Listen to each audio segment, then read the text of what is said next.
네, 안녕하십니까. 네. 예, 요즘 조금 왔다 갔다 하다 보니까 목이 좀 많이 쉬었습니다. 네, 죄송합니다. 요즘 제가 관심을 갖고 지금 이야기하는 거는 현재 늘 제가 전공이 국제관계라서 그렇지만은 항상 주변 국가와의 관계 속에서 어떻게 우리가 해야 될까를 찾는 것을 많이 하고 있습니다. 이미 오늘 제가 말하고자 하는 주제는 여기서 써 있지만은 중국의 해외 투자를 이용한 태평양 정책이라고 되어 있는데, 이것이 뭐냐면은 지금 여러분 북한 문제를 해결하려면요, 중국 문제를 같이 해결해야 됩니다. 아직도 우리나라 사람들 인식 속에는 중국에 대한 위험성이라든가 어떤 위협에 대해서 전혀 감이 없어요. 지금도. 그거를 지금 우리가 인식을 못하기 때문에 제가 봤을 때 우리나라 우파가 미국으로부터 그다지 전폭적인 지원을 전 못 받는다고 봅니다. 지금 미국이 전 세계 각지에서 싸우고 있는 상대하는 자들은 뭐 중동적인 이슬람이라는 것도 있지만, 이슬람 더 구체적으로 얘기하면은 공산주의 국가들과 결탁되어 있는 이슬람입니다. 주로 시아파들이 많아요. 이쪽 단체들. 그 다음에 돈 세탁을 하기 위해서 묶여 있는 유럽의 각종 집단들. 그리고 아시아 지역에서는 중국을 필두로 한 밑에 꼬봉 국가들. 그 중에 하나 이제 북한이죠. 이런 나라들을 상대로 해서 지금 전방위적인 전쟁을 하고 있는 건데, 우리나라 사람들은 한반도에만 살다 보니까 한반도에서만 바라보는 시각으로 미국을 바라보고 미국을 동맹국으로 생각한다는 거예요. 그렇게 해가지고는 부족합니다. 왜? 우리나라는 지금 저기 아프리카에 있는 나이지리아나 가나 같은 가난한 나라가 아니에요. 세계적으로도 무역 몇십 번째, 한 12번째가 13번째가 그렇죠? 경제 수준도 상당히 높은 나라입니다. 이런 나라가 주변 개발도상국 정도의 외교만 하려면 되겠습니까? 그러니까 트럼프가 맨날 얘기하잖아요. 왜 자꾸 공짜로 얻어먹으려면 하냐. 너희들도 참가해라. 이런 얘기를 하는 이유가 뭐냐면, 그 정도 경제 규모와 국력이 있으면 이제 우리나라도 그 정도 격에 맞는 외교를 해야 되는 겁니다. 그걸 하지 않으면은 절대 동맹국으로서 인정을 받을 수 없게 되는 거예요. 그렇기 때문에 우리는 우리 주변의 국제관계나 주변 정세를 잘 읽어야 되고, 어떻게 우리가 동맹국으로서 일을 해야 되는가를 생각해야 되는 거예요. 우리 동맹국 아닙니까? 동맹국이라는 개념이 우리가 북한한테 침략당할 때 미군이 와주는 게 동맹군인 겁니까? 미국이 공격을 당할 때 우리는 도와주는 건 동맹군에 포함 안 되나요? 이런 개념이 우리나라에 없다는 거예요, 지금. 받으려고만 할 줄 알지 주려 하지 않는다예요. 이래가지고는 우리나라에서 아무리 우파 운동을 해도 미국에서는 관심을 가질 이유가 없어요. 왜? 이건 그냥 부담이기 때문에. 줘야만 되는. 상호 공존을 위해서는 그런 부분을 생각해야 됩니다. 자, 인도 태평양 전선 늘 이야기하지만 미국은 지금 북한 때문에 전쟁을 하는 게 아니에요. 지금 미국은 패권 때문에 싸우는 것이고, 그 미국의 패권에 도전을 하는 가장 위협적인 나라는 첫 번째가 중국, 두 번째가 러시아 정도예요. 러시아도 많이 약해졌습니다. 실질적으로 거의 중국이에요. 그렇기 때문에 중국을 견제하고자 하는 것이고, 중국과 동맹을 맺어서 미국에 견제하려는 국가는 미국은 다 적성국으로 간주합니다. 따라서 북한도 미국의 적이에요. 자, 중국은 지금 어떠한 문제점이 있느냐? 중국은 이렇게 수출과 수입하는 루트가 바닷길, 맨 밑에는 실크로드길, 맨 위에는 러시아길이에요. 이 세 루트를 지금 가지고서 지금 수출과 수입을 하고 있습니다. 한국, 중국, 일본은 대부분 다 바다를 통해서만 들어가요. 현재도 한국도 그렇고 중국도 그렇고 일본도 그래요. 다만 한국하고 일본의 경우에는 미국하고 동맹관계를 맺고 있기 때문에 이 지역에 미군 기지가 있어도 별로 문제가 안 돼요. 오히려 우리는 안전하다고 느껴요, 그거를. 하지만 미국과 경쟁관계에 있는 중국의 입장에서는요, 미군 기지가 태평양과 인도양에 강화되면 강화될수록 부담으로 느낍니다. 껄끄러운 거예요. 그러다 보니까 어떤 일이 발생하느냐?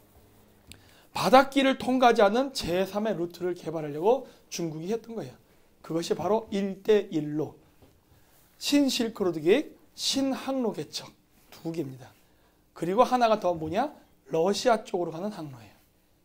근데 이 세 개 중에 중국이 어디에 돈을 가장 많이 쏟아부었을 것 같습니까? 세 군데 중에. 네? 바닷길? 그러니까 1대1로는 두 개예요. 실크로드와 바닷길. 1대1로. 그러니까 하나, 둘, 셋. 맨 위서부터 시베리아, 실크로드, 바다 셋 중에 어디에 가장 돈을 많이 쏟아서 부었을까요? 실크로드입니다. 왜냐? 바다는 미국의 해군을 이길 수가 없어요. 막힐 수 있어. 러시아가 배신하면 어떻게 돼요? 믿을 수 없잖아요. 그래서 어떻게 되느냐? 자기네 영토를 가장 될 수 있는 대로 많이 통과하고 러시아나 미국 같이 강하지 않은 나라, 즉 만만한 중앙아시아를 통과해가지고 가는 루트를 만들려고 했던 거예요. 물론 그 과정에 중국은 의도적으로 저 개발도상국 국가를 빚의 덜미를 잡게끔 해서 빚으로 올가매고 통치하는 방식을 취했습니다. 최근까지. 중국하고 사업하고 나면 마지막엔 부도 나요. 그거를 의도적으로 해가지고 빚의 구렁텅이에 빠지기 위해서 컨트롤하는 전략을 썼어요. 동남아시아에서 했던 전략하고 똑같아요. 그랬는데 자, 이런 문제가 생겼죠. 이런 문제. 이게 지금 제가 점을 표시해 놓은 게 지금 그 전 세계에서 벌어졌던 각종 분쟁입니다. 빨간색으로 쳐놓은 거는 91년도 소련 붕괴 이후부터 2000년대 초반까지, 노란색으로 점을 쳐놓은 거는 2000년대에서부터 현재까지 발생한 그 각종 테러라든가 사고예요. 잘 보시면 패턴이라는 게 있습니다. 초창기에는요, 동유럽하고 중동에서 만났어요. 그리고 아시아 지역에서는 거의 분쟁이 없었습니다. 왜 그럴까 하는 거예요. 왜 그러느냐? 당시 소련이 붕괴했을 때 미국이랑, 그러니까 레이건 대통령이랑 고르바초프가 서로 포옹도 하고 그랬잖아요. 악수도 하고. 그러면 세계 평화가 올 것 같습니까? 안 옵니다. 왜? 러시아라는 저 거대한 나라가 소련의 시스템이 붕괴됐을 뿐이지 아직도 공산주의적 잔재가 남아있는 나라가 저 거대한 영토를 가지고 자본주의 국가와 손을 잡고 돈을 벌기 시작한다면 러시아는 자칫 잘못하면 미국을 위협하는 국가로 성장할 수 있어요. 그런 나라가 성장할 걸 미국이 놔둘 일이 있겠어요? 안 놔두죠. 그래서 어떻게 합니까? 하는 족족 실패하는 경제정책을 만들죠. 러시아가 그래서 오늘날 거지가 되죠. 패권은 절대로 나눠주지 않는 겁니다. 이거를 잊지 말라는 거예요. 패권은 나눠주지 않습니다. 중국이 이야기하는 뭐 다자간 협정 웃기고 있네요. 누가 그런 걸 한다니까. 미국이 패권을 놓치는 날은 미국이 진짜 중국이랑 전쟁을 해서 졌을 때, 그러면 그때는 가능할지도 몰라요. 하지만 지금처럼 미국이 중국을 일방적으로 압도하는 이러한 상황에서 미국이 러시아랑 중국에게 권력을 나눠주고 뭐 삼제강 구도를 만든다? 미쳤습니까? 그런 걸 하게? 그거를 주장하는 우리나라의 좌파들은 미친놈이죠. 불가능한 얘기예요. 불가능한 얘기. 미국은 죽여버려요. 자신의 패권에 도전을 하는 순간 용서치 않습니다. 왜? 세계 역사가 그래요. 미국만 그렇다는 게 아니라 이 세계 역사에 어떤 제국도 자신의 제국의 패권에 도전한 나라는 가만히 두지 않습니다. 자, 그래서 보시면은 초창기에는 동유럽하고 중동에서 많이 일어났던 이유가 뭐예요? 지금의 현 세상은 백인이 주도하는 사회입니다. 우리가 뭐 인정을 하건 안 하건 간에. 그렇기 때문에 이 백인이 주도하는 사회이기 때문에 미국 입장에서 가장 먼저 신경 써야 될 대상은 바로 유럽이에요. 유럽의 안전을 확보하는 겁니다. 그렇기 때문에 어떻게 된 거예요? 동유럽 국가들을 다 친서방 국가로 만드는데 더 총력을 집중했죠. 그리고 중동의 산유국들을 친소파 정권이 있던 지역을 다 친미파로 바꾸면서 이 지역을 서방 국가의 우방국으로 바꾸는 작업을 한 거예요. 그러다 보니까 91년도부터 2000년대 초반까지는 주요 분쟁이 다 중동과 동유럽에 집중됐던 겁니다. 이제 정리가 끝났어요. 거의 끝나고 일부러 정리 안 하는 지역은 시리아만 남았습니다. 그건 제가 나중에 얘기할게요. 이제는 어디가 되느냐? 인도태평양이에요. 왜 인도태평양이에요? 이거 중국 때문이에요. 중국을 견제하기 위해서 미국이 인도태평양 방어선을 만든 겁니다. 러시아 아니에요. 왜? 여긴 러시아가 없어요. 인도태평양 방어선을 트럼프 대통령이 얘기하는 것은 중국을 견제하기 위한 것이고, 중국과 군사동맹을 맺어서 미국에 대해 견제하려는 세력은 전부 적으로 간주합니다. 자기 편 아니에요. 설령 한국 사람이 그런다고 한국도 적입니다. 미국은 중국을 견제하는 거예요. 자, 그래서 중국이 만들고자 하는 독자적인 항로, 그리고 중국과 친한 관계에 있는 친중 정권이 있는 지역은 죄다 견제합니다, 지금. 네. 그래서 이 지역에 분쟁이 현재 발생했어요. 그러다 보니까 어떻게 돼요? 1대1로는 성공할까요? 실패할까요? 100% 실패합니다. 제가 장담해요. 100% 실패해요. 100% 실패하고 중국은 망합니다. 이게 결론이에요. 자, 메르켈, 마크롱, 메이 누굽니까? 독일 총리, 프랑스 대통령, 영국 총리 뭐라고 얘기해요? 시진핑의 1대1로의 반대. 여기 지금 잘려서 안 보이는데 이게 왜 잘려서 안 보일까? 하여튼 등 돌렸다라는 글씨가 있어요. 반대했다고 하는 거예요. 왜 반대하느냐? 네 혼자 다 해먹냐 이거예요. 너 혼자 다 해먹어? 이러면서 반대해버린 거예요. 너나 해라. 근데 어떤 문제가 있느냐? 저 실크로드가 만들어지는 목적은 유럽과 연결하기 위한 겁니다. 유럽까지 연결이 안 되면 이 실크로드는 무용지물이에요. 왜냐? 물건을 살 사람이 없어. 살 사람이. 중앙아시아가 살 거예요. 중동이 살 거예요. 결국 유럽이 사야 돼요. 물건을 팔기 위해서 실크로드를 까는데 유럽이 안 해버리겠다는 순간 실크로드 계획은 그냥 실패하는 거예요. 자, 그럼 내가 왜 이게 중국에게 엄청난 위기로 다가온다고 얘기하느냐? 여러분, 국가 경제 발전을 얘기할 때 GDP라는 얘기를 많이 씁니다. GDP 계산 공식 아십니까? 어떻게 하는 건지? GDP 계산 공식은요, 제가 쓸 수 없으니까 말로 할게요, 그냥. GDP는 정부 지출 더하기 가계 소비 더하기 수출 빼기 수입이에요.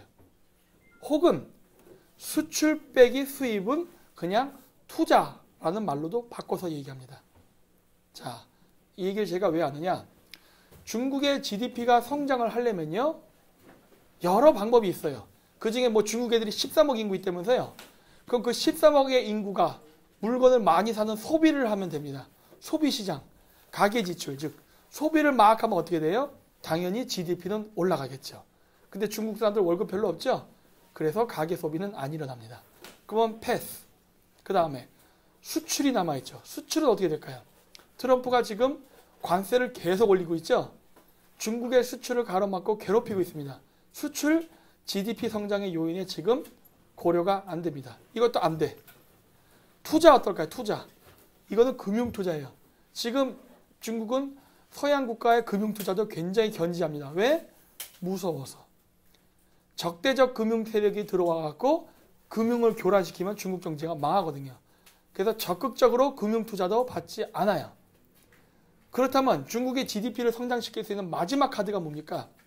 정부 지출. 그 정부 지출을 뭐로 하고 있어요? 1대1로.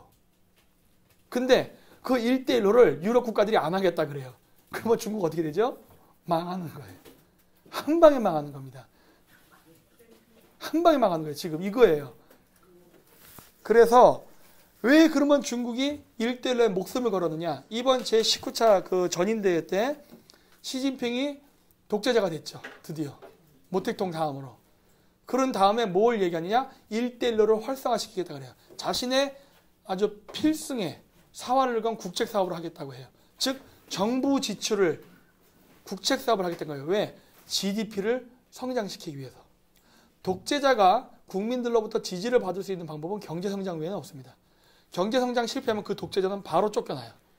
따라서 경제성장을 반드시 이루어야 되는데 수출도 안 되고 가계소비도 안 되고 외국인 투자도 위험하고 할 수 있는 게 없어. 결국 내가 강력하게 일당 독재 체제를 하면서 컨트롤할 수 있는 정부 지출, 국책 사업을 통해서 발전시키겠다라고 했는데 이게 꼬인 거죠.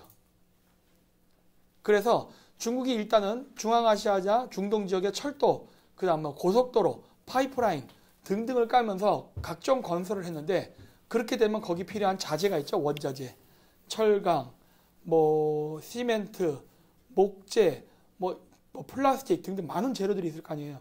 그거를 다 중국에서 수입했거든요. 그러니까 중국이 남의 나라에 파이프라인 건설하면서 중국에서 원자재를 조달했습니다. 그러니까 어떻게 돼요? 중국의 제조업이 움직이죠. 왜? 1대1로 사업, 여기 파이프라인 까는 프로젝트에 돈을 쏟아부으니까. 그러면 세멘트 공장이 돈을 벌 수 있잖아요. 그리고 그렇게 돈을 벌면 어떻게 돼요? 직원들 월급을 줄 수 있어요. 그렇죠? 그러면 GDP는 어떻게 돼요? 수출도 증대되고, 수출이 증대되니까 그 기업이 월급을 주니까 가계의 지출도 증가하게 돼요. 그 근본적인 견인차의 역할을 정부 지출로 한다. 인데 그걸 유럽이 안 해버리면 어떻게 되는 거예요? 망하는 거예요. 중국이 지금 여기 와 있어요. 이번에 트럼프랑 무역 전쟁한다고 여러 번 말이 오갔죠? 그리고 중국이 지금 뭐 한다 그럽니까? 그렇죠? 얘기했잖아요. 안 된다니까. 내가 이거 강의 때 여러 번 얘기했어요. 절대 시진핑이 트럼프를 이길 수 없다. 왜? 구조상 그래. 구조상. 이거 이길 수 없는 싸움이에요. 하자마자. 시진핑이 꼬리를 내려대네 칼날을 들이댔죠. 그러니까 어떻게 된 거예요? 죽여버리는 거예요. 그래서 러시아산 원유 수입을 2배로 늘렸답니다. 이게 무슨 의미일까 하는 거예요. 자, 중국이 수입을 할 수 있는 루트가 시베리아, 실크로드 바닷길이에요. 근데 제가 얘기했죠. 중국이 가장 신경을 많이 썼던 지역은 실크로드예요. 실크로드 지금 실패했다고 제가 얘기했죠. 그리고 지금 미국 해군이 어마어마하게 몰려와 있죠. 지금 바닷길 막히고 있어요. 자, 그 러시아는 지금 중국은 어디를 통해서 이제 원자재를 수입해야 되죠? 러시아. 그러니까 2배로 뛰었지. 자, 이 얘기는 무엇을 의미하느냐? 중국의 1대1로는 실패했답니다. 왜? 1대1로는 실크로드와 바닷길이거든요. 이 멀쩡한 길을 놔두고 모터로 러시아로부터 2배를 수입합니까? 왜? 망했으니까 그런 거지. 일단 하기는 하는데 왜? 지금 당장 멈추면 중국이 부도나니까. 하기는 하는데 의미 없는 투자예요. 아파트를 만드는데 들어올 사람이 없는 것과 똑같은 거죠. 일단은 해. 왜? 지금 멈추면 더 위험해지니까. 지금 중국의 상황이 이런 상황이에요. 그리고 인도랑 견제를 하기 위해서 힘을 합치고. 그래서 중국은 일단 인도 태평양 방어선에서도 미국하고 충돌을 하고 있습니다. 그래서 중국 그 바닷길을 안전하게 하기 위해서 그래서 이 지역을 중국이 지금 땅을 사고 있는데 여기에는 섬이 없어요. 그래서 인공섬을 만들었죠. 그래서 어떻게 했느냐? 이렇게 중국이 얘기하는 제1도련선, 제2도련선이 있어요. 저 도가 섬도자입니다. 연은 이을 연자예요. 섬을 연결해서 방어선을 만든다. 도련선이라고 얘기해요. 이렇게 만드는데 이 지역엔 섬이 없으니까 세멘트를 부어서 인공섬을 만든 다음에 배타적 경제 수역이라든가 이런 걸 주장하면서 이게 자기 땅으로 만들어버렸어요. 그리고 나서 이 안쪽이 문제예요. 왠지 아세요? 여기가 일본 열도, 대만, 그 다음 이쪽에 한국, 제주도, 그 다음에 대마도가 있거든요. 일본에. 저 지역은 일본 땅이 아니야. 중국 땅이 아니에요. 그래서 여기다 중국인들이 무슨 짓을 하냐? 바로 리조트 개발과 투자라는 명목으로 들어옵니다. 그리고 여기에 놀아나는 정신 나간 한국의 정치인들이 중국 하면 그냥 어이구하고 떠받들면서 죄다 중국 돈이라면 헬렐레 받아가지고 우리나라의 부동산과 기업을 죄다 팔아넘기고 있어요. 이게 얼마나 위험한 짓인지 지금 제가부터 보여드릴 겁니다. 자, 중국은 이 지역에 미군 기지를 철수시켜야 되는데 미군은 강력한 군사력을 갖고 있어요. 따라서 절대로 미군을 쫓아낼 수 없습니다. 따라서 중국이 쓰는 전략이 뭐냐? 저기에는 해군기지, 공군기지가 들어서는 거예요. 여러분 공군기지 옆에다 주변에다가 높은 빌딩 지을 수 없죠? 근데 저기다 일부러 호텔 짓겠다고 하는 거예요. 그럼 어떻게 될까요? 당연히 미군기지는 반대하죠. 안 돼. 그러면 그 지역 주민은 어떨까요? 찬성하게 만드는 거예요. 뒷돈을 뿌리죠. 야, 내가 돈 줄게. 네 땅 사서 내가 거기다 아파트 지을게. 그러면 내가 네 그중에 한 5채 너 가져. 이런 식으로. 그러면 지역 주민들이 어떻게 되겠어요? 미군 물러나라. 대모하는 거예요. 그리고 숫자가 딸리니까 어떻게 돼요? 바깥에서 원정 데모단들이 오죠. 그런 식으로 그런 짓을 한다고요, 지금. 자, 좀 이따 보여드릴 거예요. 그런 식으로 투자라는 명목으로 지금 대마도, 제주도, 오키나와 이런 데를 지금 땅을 사면서 유입하고 있어요. 자, 2015년까지 중국의 투자 패턴, 해외 투자, 중국도 해외에 투자합니다. 패턴을 보면은 제일 많이 투자한 게 에너지예요. 옛날 때 후진타오라든가 시진핑이 자원 얘기하라고 해서 막 아프리카 같은 데 갔었죠. 그때 쓴 돈이에요. 왜? 자원 확보하려고. 자원이 확보되면 그 다음 뭐 해야 되죠? 가지고 와야 되죠? 운송. 두 번째로 많아요. 그쵸? 그 다음 세 번째로 많은 게 뭐냐? 부동산이에요. 왜 부동산이 많을까요? 자신들이 자원을 사서 가지고 올 때 중간중간에 항구가 있을 수도 있고 물류창고도 만들어야 되고 막 그렇죠? 거기에 쓴 비용이에요. 즉 전략적 군수 물자를 이동하기 위해 필요한 거점 지역의 땅을 사는 그 명목으로 부동산 투자를 한 겁니다. 자, 우리나라 제주도, 강원도 평창 이번에 올림픽이 있었던데 전남 여수시, 인천 영종도 등등의 지역에다가 우리나라에서 5억 또는 10억 이상 투자하면은 영주권 주죠? 그거 이용해서 중국인들이 우리나라에 개떼같이 들어왔죠. 그래서 이 얘네들 때문에 우리나라 부동산이 어마어마하게 거품이 생기고 뻥튀기가 됐죠. 이걸 지금 우리나라 국민들은 경제가 좋아진다고 착각하는 거고. 그리고 얘네들이 부동산을 또 사고 부동산뿐만 아니라 주식도 삽니다.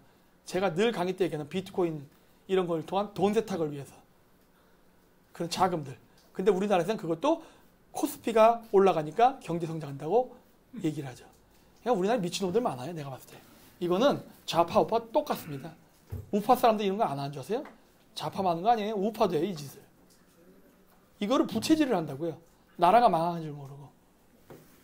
그래서 2014년 9월까지는 요 정도였어요. 지금은 2018년이죠.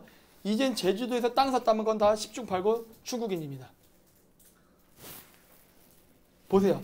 이때가 2015년인데 2015년에 이미 외국인이 산 부동산소의 40%는 이미 중국인이었어요. 지금은 더 높습니다. 이젠 조사도 안 해요. 이거 조사했다가는 그 정치는 난리 나겠죠. 자, 그러면 왜 제주도의 인구가 증가하는지를 봐야 됩니다. 왜 증가하느냐? 중국이 갖고자 하는 제1도련선 안쪽에 있기 때문에 그래요. 중국은 저 지역을 자신의 땅이라 생각해요. 영해라 생각해요. 영해. 중국의, 그러니까 영해도 자신의 그 땅, 영역으로 생각하는 겁니다. 그 하늘도 영역이 있고 바다도 영역이 있고 땅이 영역이 있잖아요. 중국은 여기까지 자기 거라 생각하는 거예요. 근데 그 안에 제주도가 있어.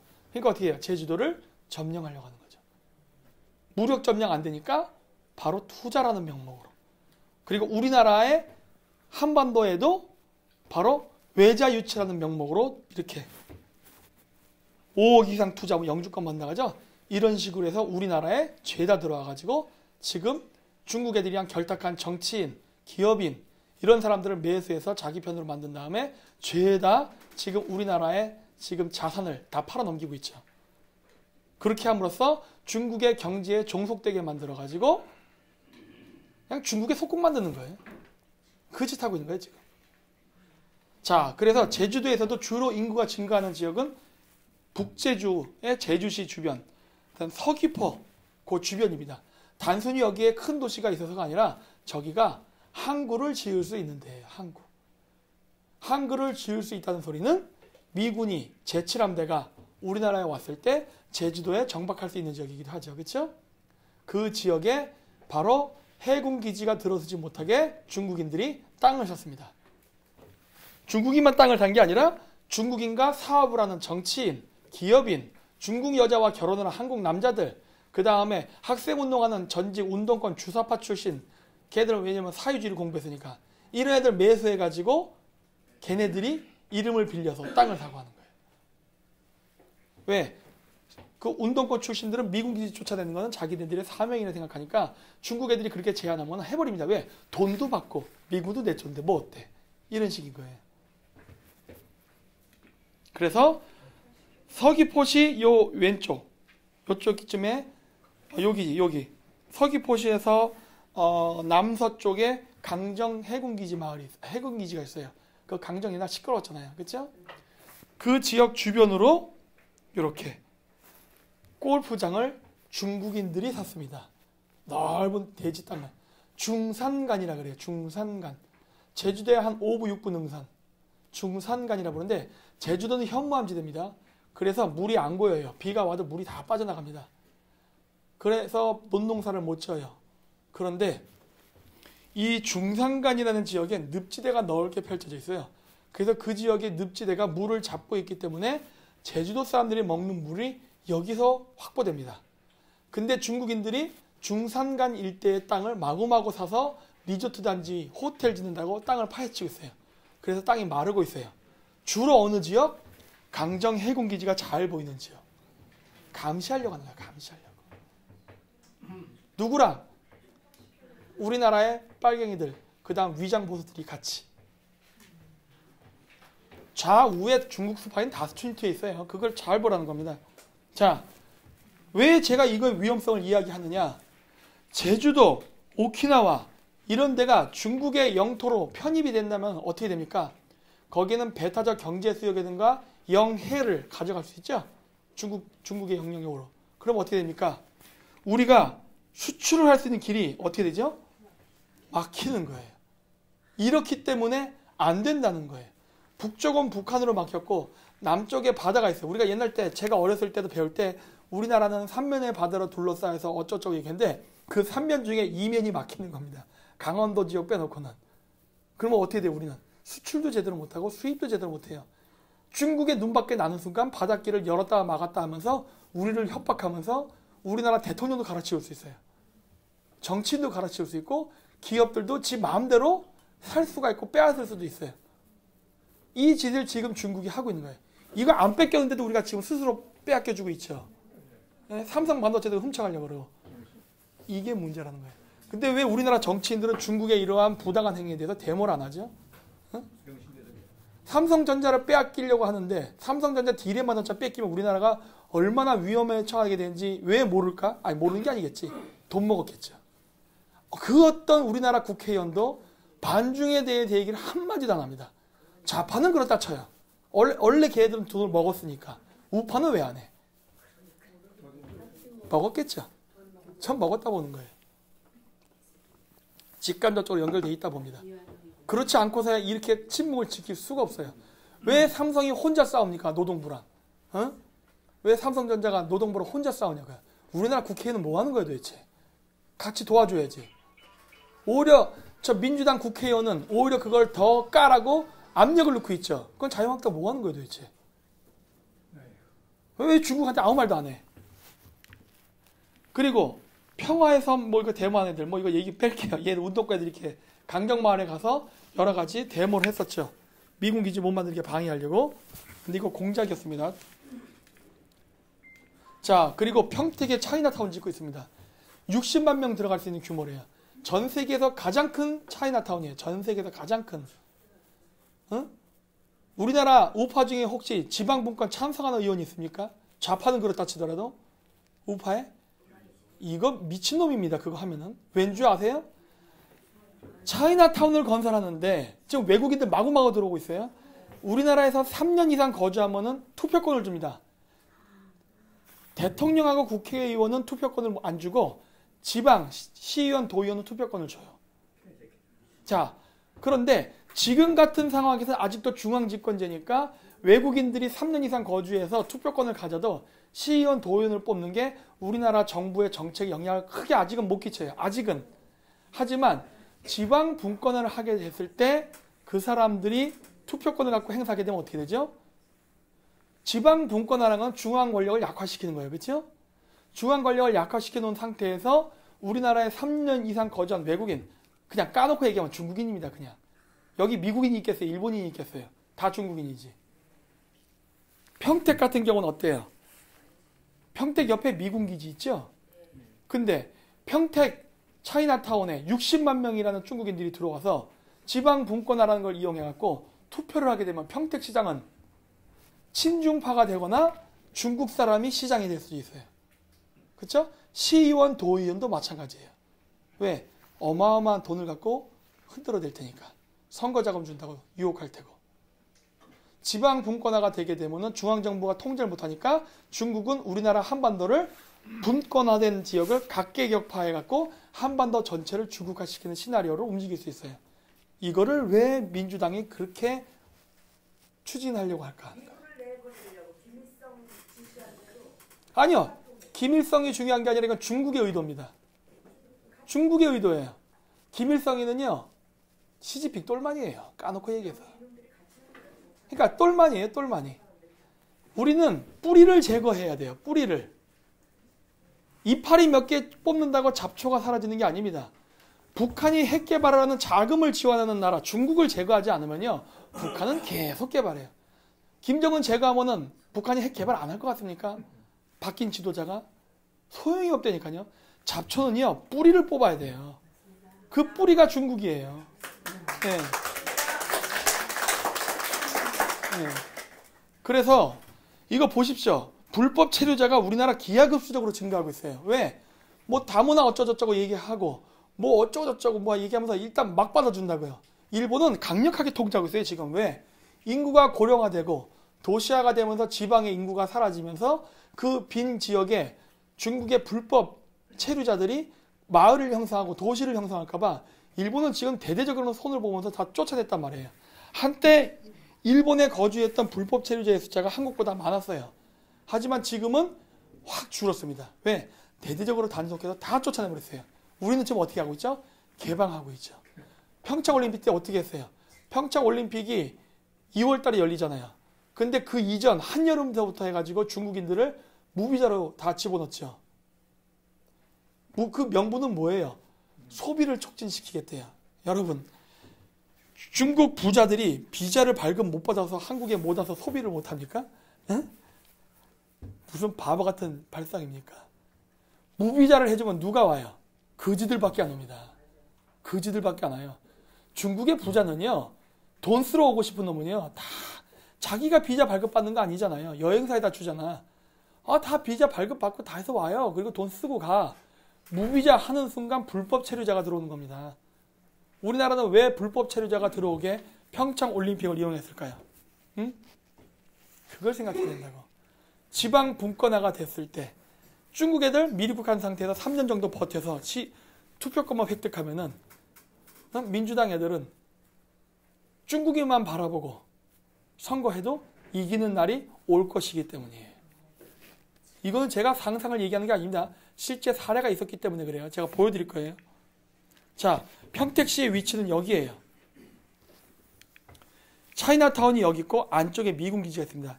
혹시 여러분 평택 가보신 적 있으세요? 여기 차이나타운이랑 미군 기지 가보셨습니까? 한번 쭉 보십시오. 지금 아직 평택 차이나타운은 아직 완성은 안 됐는데 이거 완성되면 골치 아파지는 겁니다. 여러분 장기매매, 인신매매, 중국의 5천만의 남자들 결혼 못했어요. 여자 필요해, 여자. 한류 때문에 한국 되게 좋아합니다. 한국에서 여자 실종자가 급증할 거라는 생각 안 해보셨어요? 네? 그런 생각 안 해보십니까? 지방 분권에 되면은 경찰은 중앙행정권이 아니라 평택시에 분권화된 그 지방정부의 명령을 듣게 돼 있어요.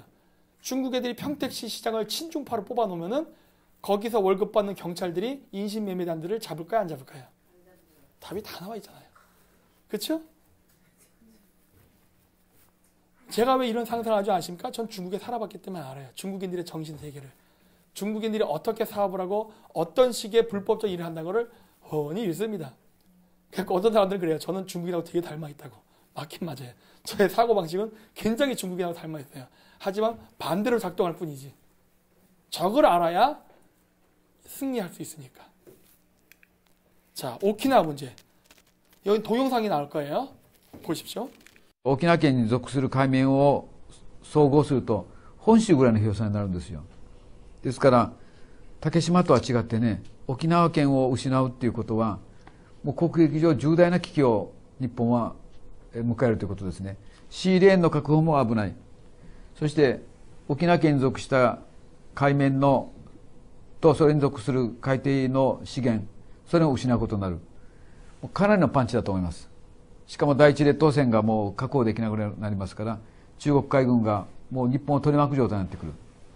で、アメリカも太平洋にどんどん中国の原子力潜水艦が進出してくると、なかなか追尾も難しくなるという状況でね、非常に安全保障上および国益上重大な危機を迎えると思います。だから沖縄を制する者が西太平洋を制すると言っても過言ではないと思いますね。で、工作員も沖縄には入ってきてるし、あるいは、ご存知のように中国の帰化人っていうのは結構沖縄本島にいますから、これから非常に複雑な弾を撃たないこの諜報戦争、諜報戦略っていうのがね、もうどんどん沖縄本島に押し寄せてくると思います。まあすでにもう始まっていると思いますね、水面下のバトルが。香港返還の時にもう頃から沖縄も本来は中国の領土だということを言ってたしですね、沖縄出身の留学生にだけは特別待遇で君らとは兄弟なんだよなというように非常にリップサービス、いろんなサービスしてきてですね、なんかその気になってるんですよ、沖縄県民も。恐ろしいほどに沖縄県民の歴史感覚がずれてきてるんですよ。それはね、琉球王国っていうのは独立国で中国かつて独立国でですね、中国は北京は琉球と日本を同等に扱ってくれたというノスタルジアが醸成されてるんですよ。例えば今の中山知事も、彼も中国の帰化人の出身なんです。で、選挙の時にはその帰化人のファミリーネーム、草冠にお祭りって書いて蔡と読みます。蔡家の子孫であるということがね、ステータスだったんですよ。自慢してたんですよ。でその前の稲峰という知事もそうでした。毛沢東の毛家の出身ということで、こんなね脇の甘い、もう国境を接していながらこういう脇の甘い状況を放置してきたのはこれ非常に厳しい。 자, 보셨습니까? 이미 일본에서는 중국으로부터 귀화한 중국계 오키나와 사람이 도지사를 2번이나 해먹었어요. 예? 우리나라 지방 분권협의 이 일 발생합니다. 우리나라 한국인들이 갖고 있는 그 중국에 대한 4대주의, 노예근성, 이게 합쳐지면요, 우리 일본보다 더 나빠질 수 있어요. 일본은 최소한 중국에 대해 그런 의식은 별로 없기 때문에 그나마 저항을 하지만 우리 한국 사람들은 뼛속 깊이 4대주의 근성이 있어가지고 이건 좌파 우파나 똑같아. 그러다 보니까 이런 현상 발생하면 아마 바로 무릎 꿇어버릴 겁니다. 그래서 이건 철저하게 막아야 돼요. 근데 여기서 지금 중요한 건 뭐냐, 그 오키나와 도지사 후보가 선거 기간 중에 내가 중국인 후예라는 거를 밝히면서 선거 활동했다는 거예요. 왜? 그래야 당선되니까. 그쵸? 자기가 중국인인 걸 숨기면서 해야 선거가 당선된다면 오히려 숨겼겠죠. 아, 나는 친중파 아니에요. 나는 중국인 아니에요. 이런 식으로 얘기하면서 선거를 했겠죠. 근데 그게 아니라 떳떳하게 나는 중국 사람입니다. 나를 뽑아주십시오. 해서 국민들한테 호응을 받아서 도지사가 됐다는 거예요. 이게 얼마나 큰 문제냐는 거예요. 이게 얼마나 큰 문제. 예? 이게 우리나라에 곧 닥칠 문제입니다. 곧. 이거는 홋카이도에서 있었던 문제예요.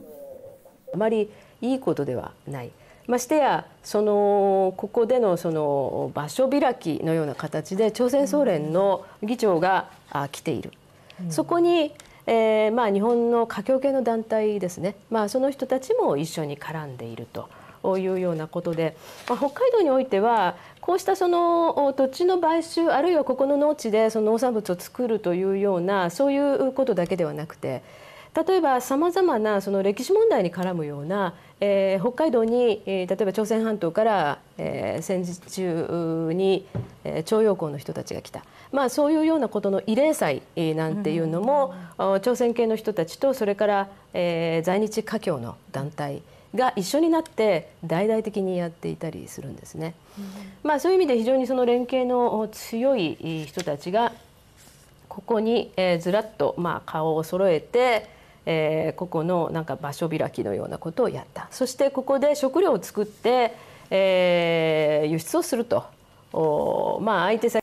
자, 이것도 뭐냐면은 일본 조총련, 한국의 좌파 단체, 중국 화교들이 힘을 합쳐가지고 홋카이도에 땅을 산 다음에 거기서 쌀을 생산을 해가지고 북한에 수출한다는 이야기예요. 경제 제재를 취하는데 얘네들이 풀어준 거야. 왜? 경제 제재를 취하는데 미국의 동맹국인 일본 쪽에서 수출을 해버리는 거야. 물론 일본 정부가 하는 건 아니죠. 빨갱이들이 하는 것이지. 근데 이런 식으로 해갖고 미일 군사 동맹을 부서뜨리는 일을 하는 거예요. 근데 사실 이런 일은 우리나라도 하고 있지 않습니까 지금? 좌파 사람들이 이런 식으로 한미 군사 동맹을 공고히 하려고 하는데 얘네들이 불협화음을 일부러 일으키면서 뭐 인도적 지원이니 뭐냐면서 자꾸 퍼주려고 그러죠. 똑같은 일은 사실 우리나라에서 벌어지고 있어요. 그래서 우리나라에 어떠한 미래가 닥칠까를 알려면요, 일본을 봐야 됩니다. 일본이 현재 어떠한 문제 때문에 고민을 하고 있나. 그러면 보면요, 일본이 갖고 있는 가장 큰 문제점은요, 첫 번째가 중국이에요. 그 다음이 북한입니다. 그리고 사실 둘은 하나의 사건이에요. 또 별도도 아니야. 그래서 중국과 북한을 동시에 제거하지 않으면은 이 동북아시아의 평화는 절대 안 옵니다. 네. 자, 여기가 오키나와에 있는 후텐마 기지예요. 이 주변에 지금 이게 다 도시입니다. 사람들이 살아요. 요 가운데 있어요. 이걸 딱 보면 사람들은 어떻게 생각하냐? 역시 미국 놈들 나쁜 놈들 이런 생각을 해요. 근데 원래 저 기지가 생기던 당시에는 여기 도시 없었어요. 2차 세계대전 끝나고 만들어질 당시에는. 그랬는데 일본도 패전 이후에 가난하니까 먹고 살아야 되잖아요. 그래서 어떻게 된 거예요? 미군 기지 옆에다가 미군 기지 옆으로 이사 와서 먹고 살았죠. 미군 기지 상대 장사하고. 물론 그러다 보니까 거기에는 창녀촌도 생기고 그랬었어요. 그랬는데 인구가 하나 둘 모이다 인구가 많이 생기니까 나중에는 어떻게 됐냐? 이제는 미군 기지가 없어도 먹고 살 수 있는 그러한 생활 구조도 만들어지게 되죠. 그러다 보니까 이제 왜 이렇게 핸드폰이 컨트롤이 안 되나 보신다. 그래서 이러다 이렇게 쭉 이게 만들면서 점점 마을이 커진 거예요. 그러니까 이제 어떻게 돼요? 초창기에는 미군 기지 때문에 먹고 살다가 나중에는 미군 기지가 거추장스러워지기 시작하는 거예요. 뭐 그럴 수 있어요. 원래 그럴 수 있는 거예요. 단 문제는 그 거추장스러워지는 게 자연스럽게 일어나면 모르지만 그걸 인위적으로 만든다면 문제가 있는 거예요. 아까 얘기했죠? 활주로 주변에는 높은 건물을 지을 수 없다. 제가 어렸을 때 방화동에 살았기 때문에 이걸 잘 압니다. 저희 동네 무진장 시골이었어요. 저 서울 사람이거든요. 서울 오리지널 토박. 서울 토박인데도 저는 중학교 3학년 때까지 그 개월에서 밑거리 잡고 놀았어요. 서울 사람인데도 불구하고. 네, 그래서 저한테는 도시 정서가 없어요. 지금도. 전 서울 토박인데 시골 사람이랑 완전히 사고하는 방식이. 어렸을 때 똥포 갖고 논에다가 비료도 뿌리고 했었거든요. 그랬었기 때문에 하여튼 그 정도로 낙후됐었어요. 서울 치고. 지금은 마곡 좋아졌죠. 가양동 좋아지고. 옛날 때는 안 그랬어요. 근데 이런 걸 갖다가 여기다가 비행기가 뜨고 내리는데 저기다가 리조트를 개발하겠다고 외국 자본이 들어온다. 어떻게 될까요? 에? 이런 게 바로 악마의 유혹이라는 거예요. 오키나와 사람들이 불편할 수 있어요. 왜? 도시가 성장하면서 이제 이 미군 기지가 좀 불편해. 이런 마음이 들 때쯤 내가 중국인들이 접근을 해가지고 야 내가 네 땅을 10배 주고 살게. 그리고 거기 건물도 내가 3분의 1은 너 줄게. 이런 식으로 투자 제의를 하면 어떻게 되겠어요? 미군 물러가라 대모하는 거예요. 이렇게 반미주의자를 만들어 나갑니다. 반미주의자 만드는 방법 간단해요. 돈 주는 거예요. 중국이 아무리 돈을 투자해도 그걸로 강력한 미국을 능가할 수 있는 군사력을 가질 수 없으니까 어떻게 하는 거예요? 그 돈을 뇌물로 써버리는 거예요. 여태까지 잘 성공해왔죠. 예? 특히 우리나라 사람들 중에 이러한 사건이 일어난다는 걸 아는 사람은 단 한 명도 없었어요. 제가 한국에 와서 많이 퍼뜨렸습니다. 중국 애들이 어떤 꼼수를 쓰고 있는지 알아야 된다 해가지고.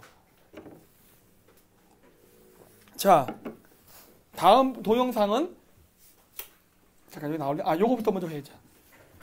자, 여기가 후텐마 기지예요. 오키나와에.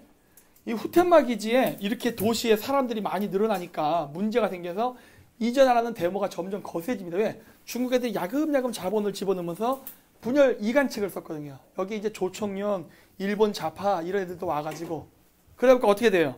야, 그럼 기지 이전하자 그래요. 바로 어디냐? 해노코라는 곳으로 이전을 하려고 해요. 여기는 일본인들이 별로 안 살아. 이쪽은 좀 외진데라서. 그래서 그러면 내가 여기로 기지를 이전할게 라고 딱 했는데 그 순간 어떤 일이 발생하느냐? 중국인들이 여기다 땅을 사는 거예요. 왜? 개발 못하게 하려고. 미군 비행장을 못 짓게 하려고 이 지역 땅을 사기 시작하는 거예요.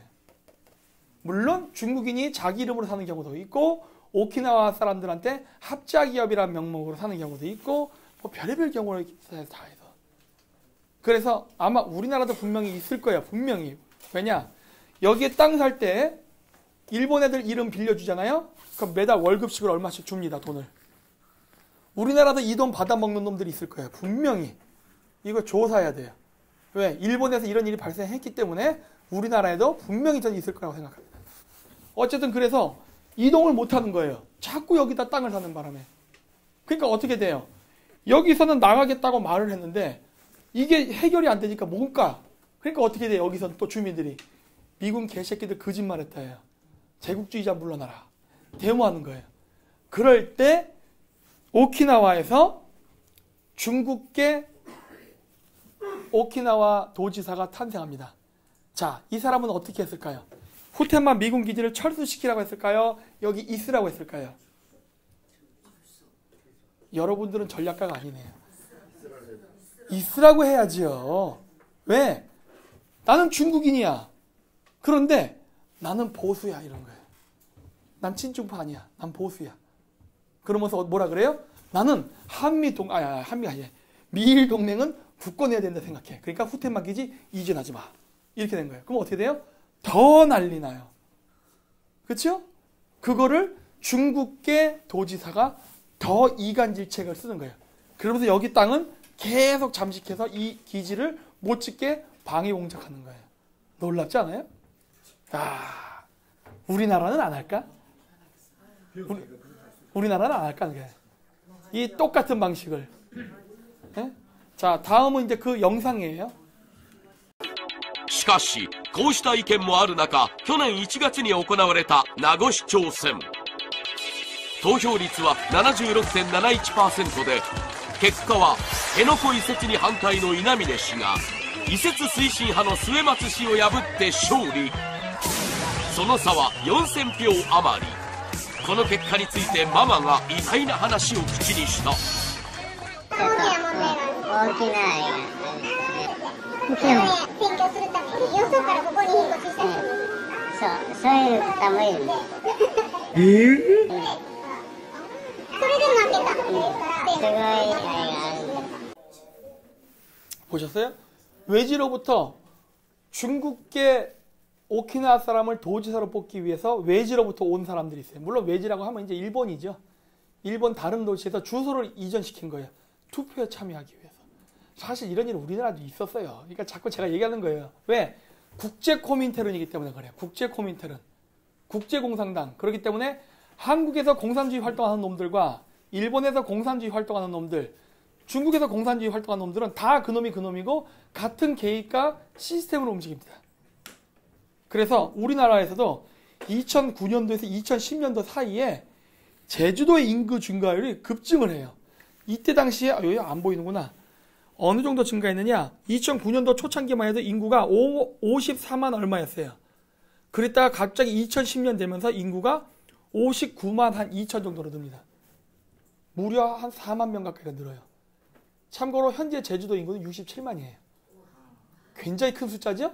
거의 한 10%가 들어와 버려요. 10%가. 어디로부터? 전라도나 좌파 사람들이. 그래서 제주도에 도지사 뽑는데 얘네들이 주소지 이전을 해서 제주도민으로서 투표를 하는 거예요. 놀랍잖아요? 와, 이리고 나서 또 중국에 땅 팔아먹으려고. 중국 애들이랑 외자 투자라는 명목으로 사업한다고 하고 이러면서 우리나라의 자본을 계속 중국에 팔아 넘기는 거예요. 물론 그 대가는 있죠. 선거자금 맞지. 선거자금. 정치인이 가장 필요한 건 선거자금이잖아요. 그러니까 이게 그래서 내가 매국노라 얘기하는 거예요. 왜?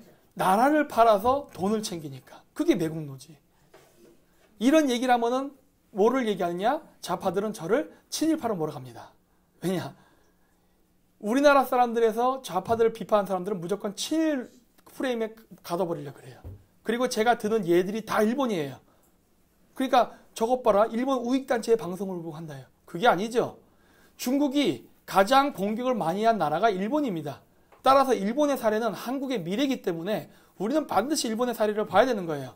그게 앞으로 우리나라에서 어떤 일이 발생할지를 예측할 수 있게 해주기 때문에. 근데 일본 자료 참조하면 아 봤지? 친일파 맞아. 이런 식으로. 그럼으로써 우리나라 국민들의 시각을 이걸 못 보게 만들려고 하는 거예요. 이 얼마나 이 교묘한 전술이냐는 거예요. 이런 거에 속으면 안 된다는 거예요. 우리는 일본 사례를 봐야 되고 일본에서 어떻게 중국인인지 알아야 중국인들이 한국에서 무슨 짓을 하는지 알 수가 있어요. 매우 위험한 상황이에요 지금. 자칫 잘못하다가는 트럼프가 북폭을 하는 게 아니라 남폭을 하게 생겼어요 지금. 네? 너무나도 내가 위험하기 때문에 이 얘기를 하는 거예요. 너무나도 위험하다. 2009년에서 2010년 사이에 김태환 도지사 주민통합 투표가 있었어요. 인구가 증가하던 그 시점에. 그 이후부터 어떤 일이 있었어요? 제주 해군기지 입지에 대해서, 입지 선정에 대해서 계속 있었어요.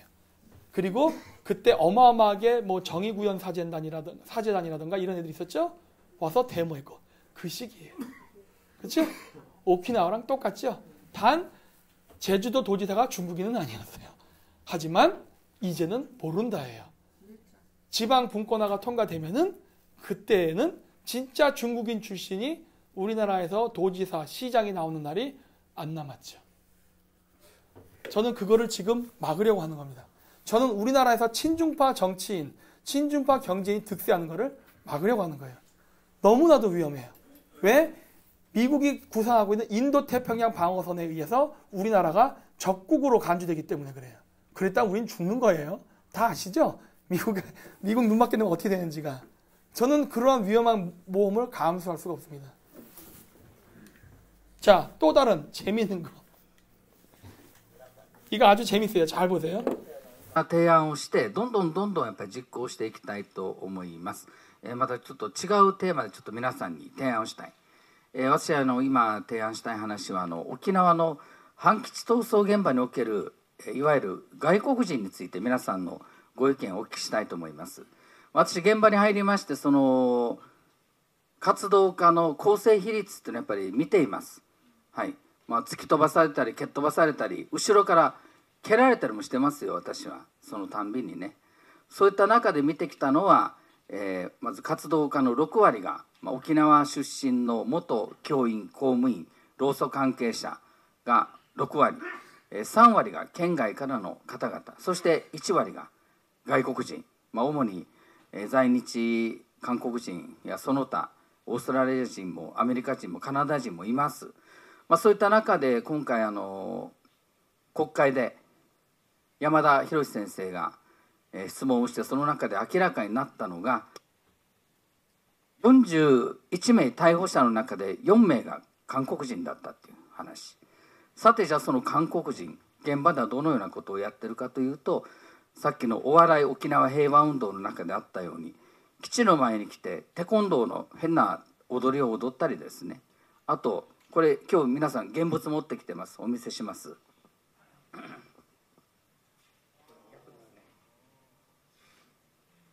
はい、皆さんこれはですね沖縄のキャンプシュワブという米軍の海兵隊基地のフェンスに張られた横断幕。 박근혜 퇴진 몇 년도일 것 같아요 그러면은 2017년도 우리 그 탄핵 그때예요. 촛불은 꺼지지 않는다라 써놓은 거죠. 요 밑에 전국 교직원 노동조합이라 써 있어요. 이거 누구예요? 정교저지요. 예? 박근혜 대통령 탄핵 때예요. 자, 좋다 이거예요. 좋아. 박근혜 대통령 탄핵 때 썼어요. 이거 제가 또 이따 다른 자료 보여드릴 텐데. 근데 저게 오키나와에 왜 와 있냐는 거예요. 바다를 타고 흘러갔나? 예? 이거 묶여있던 거예요. 미군 해군기지, 후텐마 해놓고 기지에 묶어놓은 거예요. 여기서도 그 사람이 그러잖아요. 이 식탁만 더 큰 것도 있었다고. 인터넷 검색해보세요. 진짜 저거 큰 것도 있었어요. 제가 찾았어요. 여기에 지금 제 PPT엔 없지만은. 자, 이 얘기를 제가 왜 하느냐. 제가 2017년 2월 28일서부터 고대사 강의 접고 국제관계를 시작했습니다. 왜? 간첩 새끼들이 드글거리니까. 우리나라에. 그때부터 제가 강의 시작했어요. 그래서 제 강의를 듣고 깜짝 놀란 사람들이 굉장히 많았어요. 왜? 고대사는 우리나라에서 거의 80%가 좌파 계열 사람들이 들어요. 근데 제가 거기 가고 간첩 새끼들, 나쁜 새끼들 욕하고 빨갱이들 숨어있다. 주사파 얘기 그때 제가 했어요. 그때 주사파 얘기할 때 저 미친놈 소리 많이 들었어요.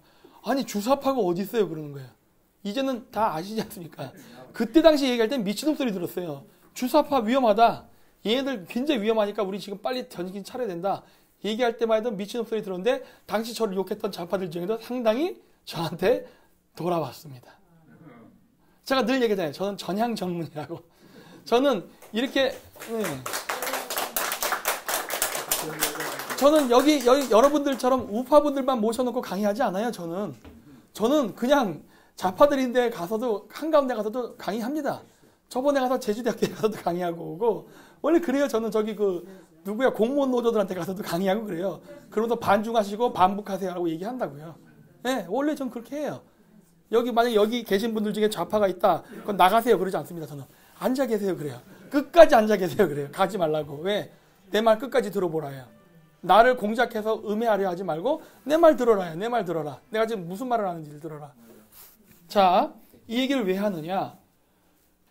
박근혜 대통령 촛불 집회 배후에는 중국이 있었습니다. 이걸 아무도 얘기를 안 해요. 지금도. 박근혜 대통령, 여기 계신 분들 대부분 태극기 가시죠? 그 주요 슬로건이 박근혜 대통령 석방이죠?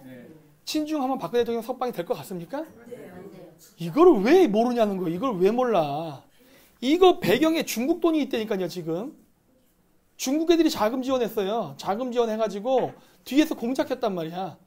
물론 북한 애들이 행동대장으로 나섰지만은 그 진짜 뒤에 배우가 중국이란 말이에요. 왜? 사드 배치 문제 때문에. 잘 보십시오. 잘. 사드 배치 문제 때문에 박살나기 시작한 거예요. 갈등이 있었지만은 설마 그렇게 투표에서 깨질 줄 알았겠어요? 다 그러잖아요. 다. 그거 질 줄 몰랐다고.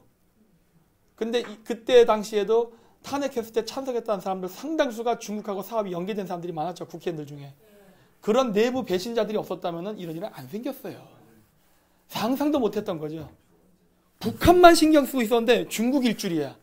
깜짝 놀라버린 거죠. 여기서 우리가 무너진 거예요. 여기서. EEJ라고 하죠. 중국인들이 쓰는 방식이에요. 그러니까 중국이 EEJ를 확실하게 해서 지금 뭐 하려는 거예요? 지방 분권화. 한국인들을 더 잘게 쪼갠 다음에 분권화를 시켜서 돈을 주면서 또 매수해 가면서 하나하나 자기 편 만들려는 전략이 지금 지방 분권하고 그렇게 탄생한 촛불 정권이 그 앞잡이 하수인 노릇을 하고 있는 거 아닙니까? 네? 자, 보십시오. 정교조 애들이 그때 들고 있던 거 똑같죠? 똑같은 종이죠? 그거예요. 내가 얘기했지 않습니까? 얘네들이 오키나와에서 일본 조총련, 그 다음에 중국인 유학생, 한국 좌파단체들이 오키나와 가서 저 데모를 했어요. 아니, 오키나와가 한국 땅이에요? 거기서 박근혜 퇴전을 외치면은 효과 있습니까? 응? 말이 안 되잖아요. 그래서 내가 얘기하잖아요. 국제코민테른이라고. 응? 중국의 공산당과 일본의 조총련 좌파단체와 한국의 좌파는 한 편이에요. 그래서 걔네들이 무슨 짓을 했느냐? 2008년도 일본에서는 한국인과 중국인에게 부동산을 팔지 못하게 하는 법안을 통과시키게 하려고 했다 실패했어요. 부결됐어. 왜? 그때 당시에는 민주당 정권이었거든요. 바로 친중 반미 정권이었어요. 일본의 민주당. 그래서 그거는 인권과 차별에 대한 문제다. 그래서 부결시켰는데 그 당시에 그 법안을 자민당이 왜 그때 상정을 했느냐? 중국인하고 한국인이 이상한 데 땅을 산다는 거예요. 어디냐면 원자력발전소 옆에, 경찰서 옆에, 시청, 그 다음에 자위대 기지 옆에, 미군 기지 옆에 땅을 산다는 거예요. 개발 안 되는 지역에.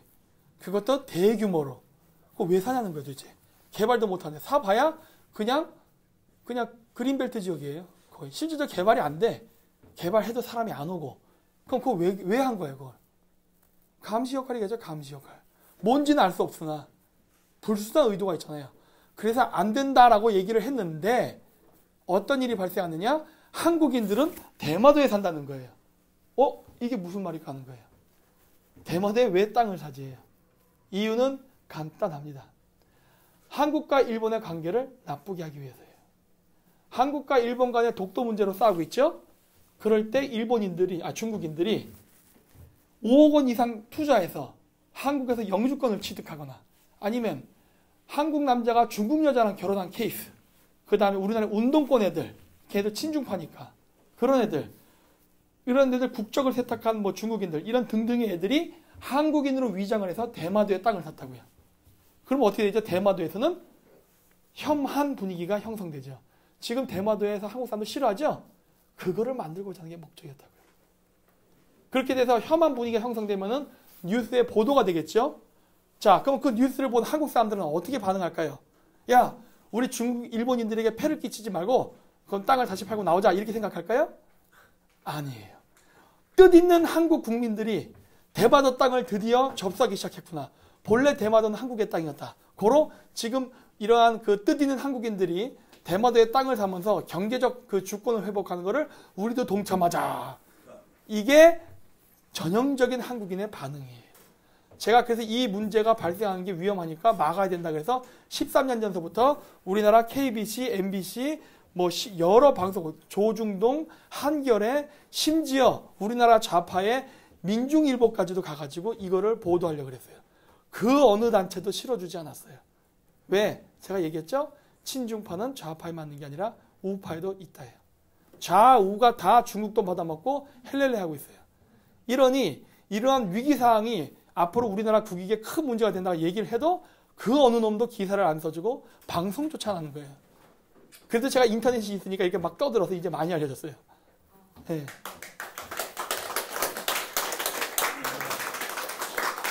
굉장히 위험한 겁니다. 굉장히 위험한 거예요. 대마도 문제를 계속 촉발시켜서 한일 관계를 나쁘게 해야 한미일 군사동맹을 깨트리는 거거든요. 한미일 군사동맹이 깨지면 좋아할 나라는 중국하고 북한밖에 없어요. 그렇죠? 그거 하고 있는 거죠. 그거. 자, 군사비 조달 정책. 2015년까지는 자원외교에 집중했었습니다. 하지만 2016년 이후부터는 중국이 주로 그 외국인 투자를, 해외 투자를 할 때 운송, 철도 이쪽으로 많이 해요. 왜 그럴까요? 1대1로 때문입니다. 1대1로. 중국의 1대1로 프로젝트를 실천하기 위해서 바로 대규모 물류 시스템 산업을 구축하는 데 돈을 쓰기 시작한 거예요. 지금까지도. 그리고 또 한 가지 특징 보시면 알겠지만은 아시아 지역이 대부분입니다. 중국은 바다를 통해서 아프리카까지 간다거나 남미까지 가는 거는 바닷길을 지키기가 어렵잖아요. 전쟁 나면 미국을 이기기 어렵잖아요. 그러다 보니까 안전하게 자국과 영토를 접하고 있는 지역을 자신의 영역으로 확보하는 데 집중하는 거예요. 그러다 보니까 어떻게 돼요? 동남아시아 정치인들을 매수해서 친중 정권을 세우게 하고 한국에다가도 친중 정권을 세우게 하고 그러기 위해서 또 온갖 돈과 매수를 하죠. 뇌물을 옛날처럼 책상 밑으로 돈다발을 주는 거 아니에요? 물론 그럴 수도 있겠죠. 하지만 주로 사업이라는 명목을 합니다. 사업. 합법적으로. 사업한다고 하면서 뇌물 주는 거예요. 그래서 중국의 이해관계에 맞는 이야기를 하게끔 합니다. 그게 중국의 정책이에요. 네팔에서도 그랬고 페루에서도 그랬고 그 다음에 미얀마에서도 그랬어요. 그래서 중국이 지금 집중하는 게 뭐냐, 여기 보면은 자원 외에도 정보통신, 유통, 해외 투자를 많이 해서 지금 중국이 최신 무기를 만들기 위해서 기술을 훔치기 위한 온갖 공작과 전략을 펼칩니다. 그 중에 하나가 삼성 D램 반도체 지금 문제예요. 백혈병 걸린 거에 대한 원인을 찾겠다 그래서 삼성전자의 제조 공장 도면을 내놓으라 그러죠. 그거 주면 중국에 팔아먹으려 하는 거 아니에요. 너무나 뻔한데, 자, 근데 이건 아주 심각한 문제인 게 왜 심각하냐? 저는 우리나라 정치인들, 국회의원들이 썩을 대로 썩어서 중국 돈 받아먹고 말을 안 한다면요, 전 이건 미국이 해결했으면 합니다. 아니, 미국 해결하면 여러분들 좋은 거 하나도 없어요. 우리나라 삼성전자 직원들 실업자 되는 겁니다. 삼성전자는 본사가 미국으로 가는 거예요. 왜 내가 이 얘기를 한 줄 아십니까? 그게 되면 안 돼요. 안 되는데 중국 돈 받아먹은 정치인들이 자국의 산업을 보호하지 않겠다고, 그러니까 스스로를 보호하겠다고 하지 않으면은 어떤 문제가 생기냐는 거예요. 왜 이 얘기를 제가 하느냐? 전 세계에서 반도체를 만드는 나라는 몇 개 안 됩니다. 그 중에 한국이 전 세계 반도체 생산량의 80%를 차지해요. 삼성이 아마 65%인가 그렇고 하이닉스가 15%인가 해서 80%입니다. 그 외 나머지 기타 등등이 중국, 대만, 캐나다, 미국, 일본 요 정도예요. 그래 봐야 뭐 4%, 3% 이래요. 한국이 압도적으로 세계 반도체 시장을 주도하고 있어요. 근데 중국이 지금 한국 삼성전자의 제조 공정을 좌파들을 이용해가지고 설계 도면을 내놓으라는 등 이런 식으로 기술을 뺏어서 D램 반도체를 생산하게 된다면 중국이 자칫 잘못하다가는 가까운 시일 내에 미국의 F-22를 능가하는 전투기를 만들 수도 있겠죠. 그렇죠? 자, 그렇다면 우리나라 정치인들이 중국 놈들한테 돈을 받아먹고 나몰라라 하고 모른 척하는 사이에 삼성전자 혼자 지금 외롭게 싸우고 있지 않습니까? 물론 제가 삼성전자 돈 받은 거 한 푼도 없어요. 오해하지 마십시오. 예? 저 없습니까? 아이고 불쌍해라. 자, 그러한 상황에서 만약에 패소를 하게 된다면 삼성전자는 도면을 까야 됩니다. 도면 까는 순간 언론에 보도가 되겠죠? 그건 중국은 공짜로 도면을 그냥 얻는 거예요. 아주 합법적으로. 북한은 봐도 몰라요. 그쵸? 그 도면은 중국이 봐야 되는 거예요. 그래서 내가 했잖아요. 중국이 뒤에 있다 그랬잖아요. 늘 중국이 포주고 북한은 창녀 수준밖에 안 된다고. 진짜 실질적인 권력은 중국이 갖고 있다고. 그런데 이게 미국의 국가안보에 심대한 영향을 끼쳐요. 이렇게 됐다가는. 한국 정치인들이 지금도 한국의 노동부 좌파애들이 이런 식으로 우리나라 핵심 기술을 까라는 거를 막지를 못하고 수수방관한다면 내가 봤을 때 결정적인 시기가 되면은 미국이 개입하게 될 겁니다. 네. 어떻게 개입하게 될까요? 이거 지금 인터넷 방송 나가니까 제가 얘기는 안 해요. 저는 나름대로 시나리오가 있어요. 삼성전자가 그 페이스에 안 말리게 할 수 있는 방법. 단 문제점은 그렇게 될 경우 삼성전자는 미국 회사 됩니다. 그렇게 됩니다. 힌트를 드린다면. 네, 중국에게 뺏길 바에야 미국 줘버리는 게 나은 거예요. 그러면 안 돼요. 우리는 미국인이 아니기 때문에. 하지만 그거를 중국이 가져간다면은 전 세계적인 평화가 다 깨져요. 그럴 바에는 차라리 그 방법밖에 없다는 거예요. 우리나라 국민들이 더 똑똑해져서 이거를 지금 막아야 됩니다. 지금이라도 늦지 않으세요. 왜? 아직 공개 안 했으니까. 국민 차원에서 적극적으로 막아야 돼요. 금호 타이어도 넘겼죠. 타이어뱅크라는 한국 회사가 사겠다고 했는데 굳이 그걸 팔았죠. 민주노총 애들이. 뭐라 그랬어요, 걔들? 민주노총이 금호 타이어 민주노총 그 데모할 때 슬로건이 뭐였습니까? 법정관리 반대, 외자 유치 찬성. 여기서 얘기는 외자 유치는 뭐예요? 중국 돈 찬성. 한국 기업 사지 말라요. 쉽게 얘기하면. 아주 쉽게 번역하면 그거야. 한국 기업 사지 말고 중국 기업이 살아요. 자, 아니야. 왜 그럴까 하는 걸 생각해야 돼요. 여러분, 왜 그럴까? 왜 걔네들이 한국 기업이 사면 안 되고, 왜 중국 기업이 사는 걸 찬성했을까? 아니, 중국의 기절을 이전시키기 위해서 그런 희생을 하진 않죠. 사람은 이기적입니다. 그거겠죠, 그거. 돈 받으려 하는 거겠죠. 왜? 조만간 지방선거가 있거든요. 지방선거 때 민주노총도 동원돼야 하잖아요. 돈이었으면 광장에 모여서 으쌰으쌰 이거 할 수 있겠어요? 그렇죠? 내가 그래서 그러는 거예요. 아니, 왜 우리나라의 방위산업체 기술을 팔아먹으면서 선거 자금을 마련하려는 거예요? 물론 이건 의혹이에요. 확정은 아니라 의혹입니다. 그러니까 그냥 조사해야 된다 생각해요. 솔직히. 한국 기업이 사는 거를 왜 굳이 방해하냐는 거예요. 핵심 방위산업 기술이 있는데, 핵심 방위산업 기술인데 저거를 왜 중국에 넘기냐는 겁니다. 민주노총 미쳤습니까? 미친 게 아니죠. 그냥 걔들은 매국노입니다. 미친 게 아니에요. 매국노예요. 개인이 아니라 걔네 단체를 생각하는 거죠. 좌파 단체들. 네. 저는 우파들도 문제가 많다고 생각해요. 부패했죠. 근데 조금 변명을 한다면 어떤 게 있냐. 우파의 부패는요. 돈이 안으로 돌아요. 예를 들어서 어떤 사장이 사업권을 얻기 위해서 공무원한테 뒷돈 좀 찔러줬다. 그러면 뭐 하겠습니까? 가로업계 가서 술 마시겠죠. 여자도 붙여주겠죠. 돈도 주겠죠. 그런 일이 있었잖아요. 근데 그래 봐야 돈이 국내에서 돌아요. 오히려 그것 때문에 시장이 더 잘 돌아가는 경우도 생깁니다. 옳고 그름을 떠나서 그런 일도 있었어요. 근데 외국놈하고 결탁을 해가지고 돈을 주고받으면요. 돈은 바깥으로 나가버립니다. 이거는 우리나라 국내 소비시장도 망하게 하는 거예요. 그렇죠? 더 심각한 문제예요. 그렇기 때문에 외국놈하고 결탁한 놈은 이거는 진짜 나쁜 놈이라는 거예요. 그러니까 그래서 내가 매국노라 얘기하는 거예요. 그래서 매국노라고. 더 나쁜 거예요. 이건 그냥 부패보다 더 나쁜 거예요. 자, 그래서 지금 어떤 문제가 생겨버리냐, 지금 한국에. 이게 중국의 국방비입니다. 미국보단 적어요. 그런데 중국의 국방비는요, 이거보다 더 깁니다. 왜 긴 줄 아세요? 우리나라 정치인, 우리나라 경제인, 그 우리나라 좌파 단체들 이런 놈들, 하긴 또 우파들도 있어요. 우파 정치인, 우파 기업들도 포함됩니다. 예외가 아니에요. 중국 놈들이랑 결탁해가지고 우리나라의 주식이라든가 기술을 팔아먹으면서 중국 기업이 대주주가 된 데가 많아요. 대표적인 게 카카오톡, CJ 이런 데예요. 그래서 어떻게 돼요? 거기서 이익이 발생하면 그거를 이익을 가져간다고요. 자, 지금도 휴전선에 가면 북한 군인들 고구마 캐고 농사 짓습니다. 그렇죠? 그 공산권 국가들은요, 국방비를 자체 조달하는 경우가 많아요. 각 부대별로. 가난하니까.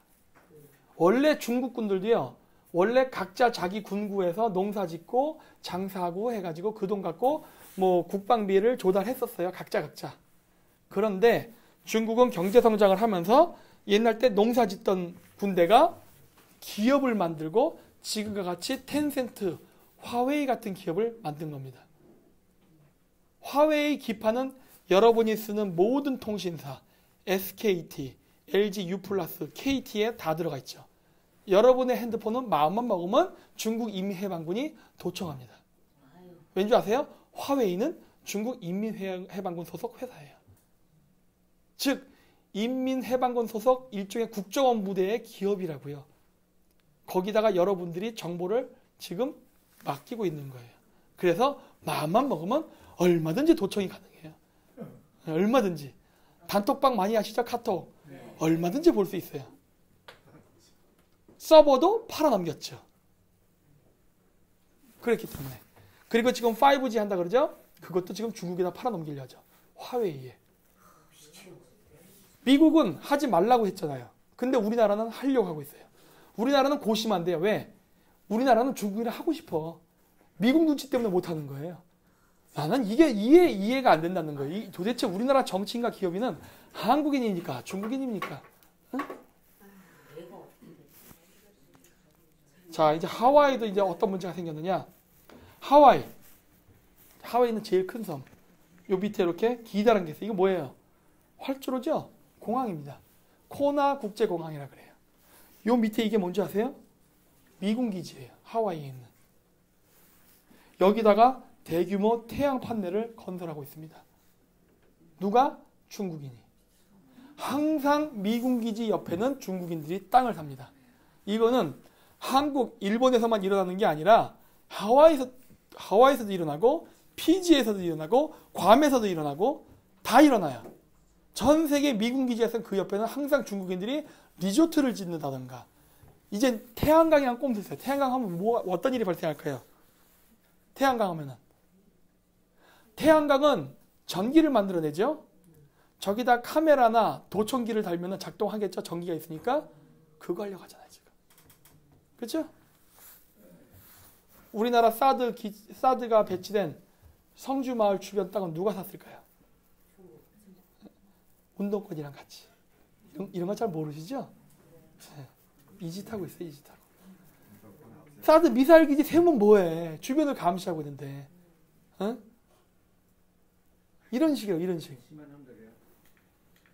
자, 그래서 중국은 제1도련선 해갖고 요 주변에 제주도, 대마도, 오키나와 땅을 지금 중국인들이 사고 있습니다. 리조트 개발이란 명목으로. 인공섬을 만들면서 자기 땅으로 만들려고 하고 있어요. 그러면서 그거를 명분해서 미군 해군기지, 공군기지를 쫓아내려고 합니다. 바로 지역 주민들에게 투자라는 사탕으로 이간질을 시키는 거예요. 그러고 있고 제2도련선이라서 이 지역까지 괌이라서 왔죠? 괌에도 미군기지 있어요. 이런 데도 지금 미군기지 옆에 중국인들이 땅을 사면서 접근해서 감시하는 이상한 투자를 하고 있어요. 여기까지가 중국이 생각한 제2도련선이에요.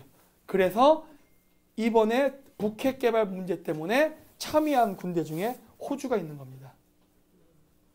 그렇죠? 호주가 왜 왔어요? 길이 막히고 있거든 지금 호주도. 호주도 아시아에 수출해서 먹고 사는 나라인데 이것 봐라요. 여기 되면 나 고립되겠는데 이렇게 된 거야. 왜 북핵 개발에 호주가 왔느냐? 북핵 개발에 자금을 누가 대주냐고요? 중국. 물론 우리나라도 있어요 지금은. 지금 현 정권도 아주 이상한 짓을 많이 해. 필요 없는 중국 투자를 해요. 네. 그래서 북핵 개발 문제에 호주가 같이 들어오는 거예요. 근데 호주가 여기 참여한 건 중국 견제란 말이야. 북한이 아니야. 근데 내가 얘기했잖아요. 중국과 북한은 하나라니까.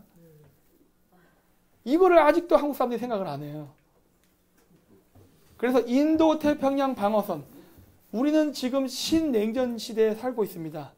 냉전이 다시 시작됐어요. 과거 공산권의 종주국이었던 러시아와 중국과 미국이 다시 싸우고 있는 거예요. 다시 싸운다는 소리는 한국 사람은 지금 어떠한 입장을 가져야 되는 거예요. 과거 냉전 시대와 같은 똑같은 입장을 가져야 되는 상황이 돌아온 거예요. 뭐예요? 반공이에요. 반공이라는 의미는 뭐가요? 반중, 반북이에요. 왜? 공산당이 싫다기 때문에. 지금 우리나라는 반공을 하지 않으면 안 돼요. 그래서 서쪽으로는 우크라이나, 중동, 파키스탄, 남중국해, 한반도까지가 미국이 바라보고 있는 인도 태평양 방어선이고 현재 이 지역에서 지금 갈등이 계속 일어나고 있는 거예요. 쉬었다 할까요? 아니면 계속 할까요? 계속해요? 흥분되십니까? 열받아서?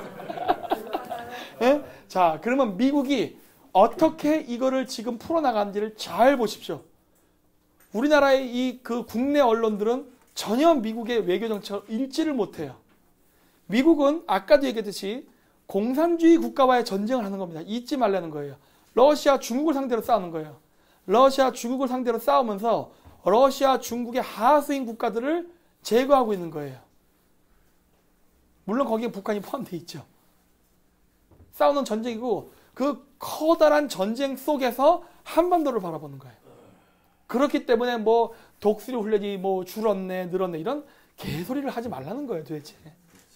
전체 지도를 볼 줄 알아야지. 자, 어떻게 움직이나 보죠. 자, 서부전선부터 보죠. 최근에 유럽에서 어떤 일이 발생하고 있느냐. 유럽 국가들이 교량을 정비하고 있습니다. 교량, 다리를. 왜? 장갑차 지나다닐 수 있게. 왜 이런 짓을 할까요? 러시아군이 유럽 쳐들어올 때 잘 들어오라고? 그렇게 하기 위해서 지금 장갑차가 지나다니라고 다리를 놓는 것 같아요? 반대겠죠. 유럽 애들이 유사시 러시아를 침공하기 위해서 다리를 정비하는 거겠죠. 그렇죠? 자, 그러면 어떻게 될까요? 러시아 군대는 북한 문제에 개입할 수 있나요, 없나요? 위험하죠. 왜? 나토군이 들어오면 어떻게 할 거야? 갑자기. 그러려면 막기 위해서 러시아 군대의 주력은 유럽 전선에 집중해야 됩니다. 그렇죠? 러시아 지금 가난해요. 러시아가 동과 서를 동시에 군대를 파견할 수 있는데 돈은 없습니다. 일단 러시아가 파산이에요, 파산. 한쪽밖에 집중한대. 아, 그럼 알 수 있는 게 뭐예요? 유럽 전선은 나토랑 힘을 미국이 합쳤구나. 오케이. 그렇게 됐구나. 자, 그 다음에 중동 전선. 이스라엘에서 11년 전 시리아의 핵시설을 공격했답니다. 근데 그때 당시에 어느 누구도 인정하지 않았어요. 갑자기 시리아에서 불이 확 나고 이스라엘 비행기 같은 게 왔다 갔다 했는데 맞은 놈도 때린 놈도 안 맞았다 그러고 안 때렸다고 하는 거예요. 이 코피가 나는데 안 맞았다고 우기고 이쪽에 손에 피가 묻었는데 안 때렸다고 우기는 거예요. 그러니까 보는 사람이 저건 분명히 맞은 건데 해도 본인이 아니니까 뭐 그냥 지나가자고 지나갔는데 11년이 지난 지금 이스라엘이 내가 그때 때렸어 하고 얘기한 거예요. 왜 얘기했을까 이거? 이거 왜 얘기했을까 하는 거예요. 북한하고 이란에 경고하는 겁니다. 너 죽여버린다는 거예요. 이거를 알아야 됩니다. 이거를. 자, 좀 이따 좀 더 부연 설명할까요? 그래서 얘기한 게 경고예요. 자, 요쪽에 이스라엘이라는 나라가 있습니다. 이게 시리아 지도예요. 시리아 지도고 여기 남서쪽 여기에 이스라엘이 있어요. 있는데 시리아 정부는 시아파 무슬림이 통치하고 있고 반이스라엘 국가입니다. 따라서 시리아의 적은 이스라엘이에요. 그래서 시리아는 늘 이스라엘을 공격해왔어요. 하마스, 헤즈볼라, 무슬림 형제단 얘네들과 힘을 합쳐서 항상 이스라엘을 괴롭혔어요. 여기에서 이스라엘이 싸우고 있었는데 갑자기 시리아 정부군의 후방 지역에서 반란이 일어나 버렸네. 쿠르족이 독립한다고 난리치고 아이시스가 난리를 치고 알카에다, 레반트 얘네들이 난리치고 막 이러니까 어떻게 돼요? 이스라엘을 공격하려던 시리아군이 북쪽으로 갈 수밖에 없죠. 그렇죠? 이스라엘은 안전해진 거죠. 그렇죠? 시리아 내전은 끝날까요? 안 끝날까요? 안 끝납니다. 영원히 안 끝날 겁니다. 왜? 그래야 이스라엘의 안보가 확보됩니다. 이건 내가 한 달 전부터 계속 얘기했어요. 최근 신문에 나왔더라고요. 시리아 사태 격화된다. 트럼프 대통령이 원래 페루에 가기로 되어 있었어요. 페루가 최근에 탄핵돼서 페루 대통령이 쫓겨났습니다. 그 쫓겨난 페루 대통령이 친중파였어요. 친중 행위하다가 쫓겨났어요. 예, 그랬는데 그 페루를 베네수엘라 대통령이랑 같이 가겠대요. 베네수엘라 과거 이전 대통령 누구예요? 차베스 반미였죠. 지금 베네수엘라 토끼 먹고 뭐 사람도 먹는다면서 인육도. 그 정도로 좀 가난해졌거든요. 한때 잘 나갔지 한때. 그랬는데 베네수엘라 대통령과 같이 페루를 가겠다. 이게 무슨 의미인 것 같아요? 그렇죠. 보라고 하는 거예요. 너 봤냐? 너 친중했지? 페루 대통령 쫓겨났지? 너 어떡할래? 이거거든요. 근데 지금 어떻게 됐어요? 일정 취소하고 시리아 간답니다. 왜? 시리아 사태 내가 봤을 때는 악화시키러 가는 겁니다. 시리아 사태가 악화돼야 이스라엘은 더 안전해지고 중국은 더 물을 먹습니다. 왠지 아세요? 시리아 사태가 악화되면 중국이 타격받는다는 거? 중국의 1대1로가 여길 지나가요. 중국을 지나서 중앙아시아를 지나서 이란, 이라크, 시리아, 터키를 통해서 유럽으로 연결돼요. 근데 이란, 이라크, 시리아, 터키에 사는 나라가 없는 민족이 있습니다. 누구예요? 얘네들 쿠르드족. 얘네들이 독립하겠다고 난리를 쳐요. 시리아 내전에 포함되어 있어요. 쿠르드족이 독립을 하는 게 좋을까요? 안 내는 게 좋을까요? 미국의 입장에서. 그렇죠. 답이 다 나와 있잖아요. 그렇죠? 그러면 중국이 원하는 철도 건설 안 됩니다. 그렇죠? 중국이 문제예요. 내가 그래서 이런 말을 참 해주고 싶어. 쿠르드 사람한테. 야, 이 병신들아. 너희들이 왜 나라를 못 찾는지 알긴 알아? 그거거든요. 너희들이 반미하니까 나를 못 찾는 거야. 근데 이 얘기해주고 싶은 거야, 진짜.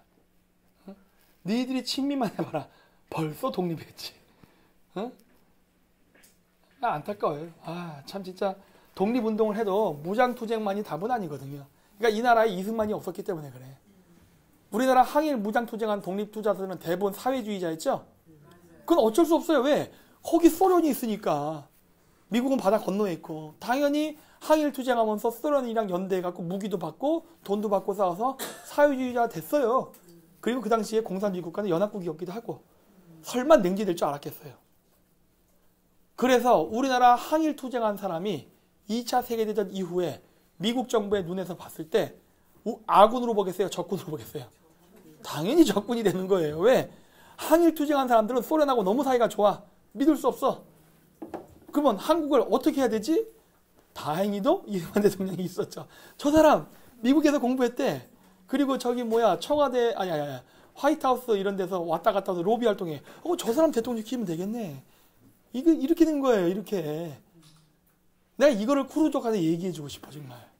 니들 항행투쟁이 답이 아니다. 얘. 노가다 하는 것만이 일이 아니거든. 예.